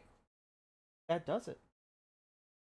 Thank you all so much for stopping by. This was a good one. This was a really fun one. Thank you for listening. Thank you 3 for being on here with me. So yeah, if you want to continue to find us, look at all the stuff that we're doing, it's gamesline.net. Go to that website. There's a bunch of links that should be down there. But, you know, for everyone listening, gamesline.net, or Blue Sky is also gamesline.net. If you look that up on Blue Sky, you'll find it. Our Tumblr is gamesline.tumblr.com. Facebook is facebook.com/gamesline if you're still using Facebook for whatever reason. youtube.com/@sign the gamesline. Remember, the @ sign's got to be there, which I still can't believe that that's just called the @ sign. They should have come up.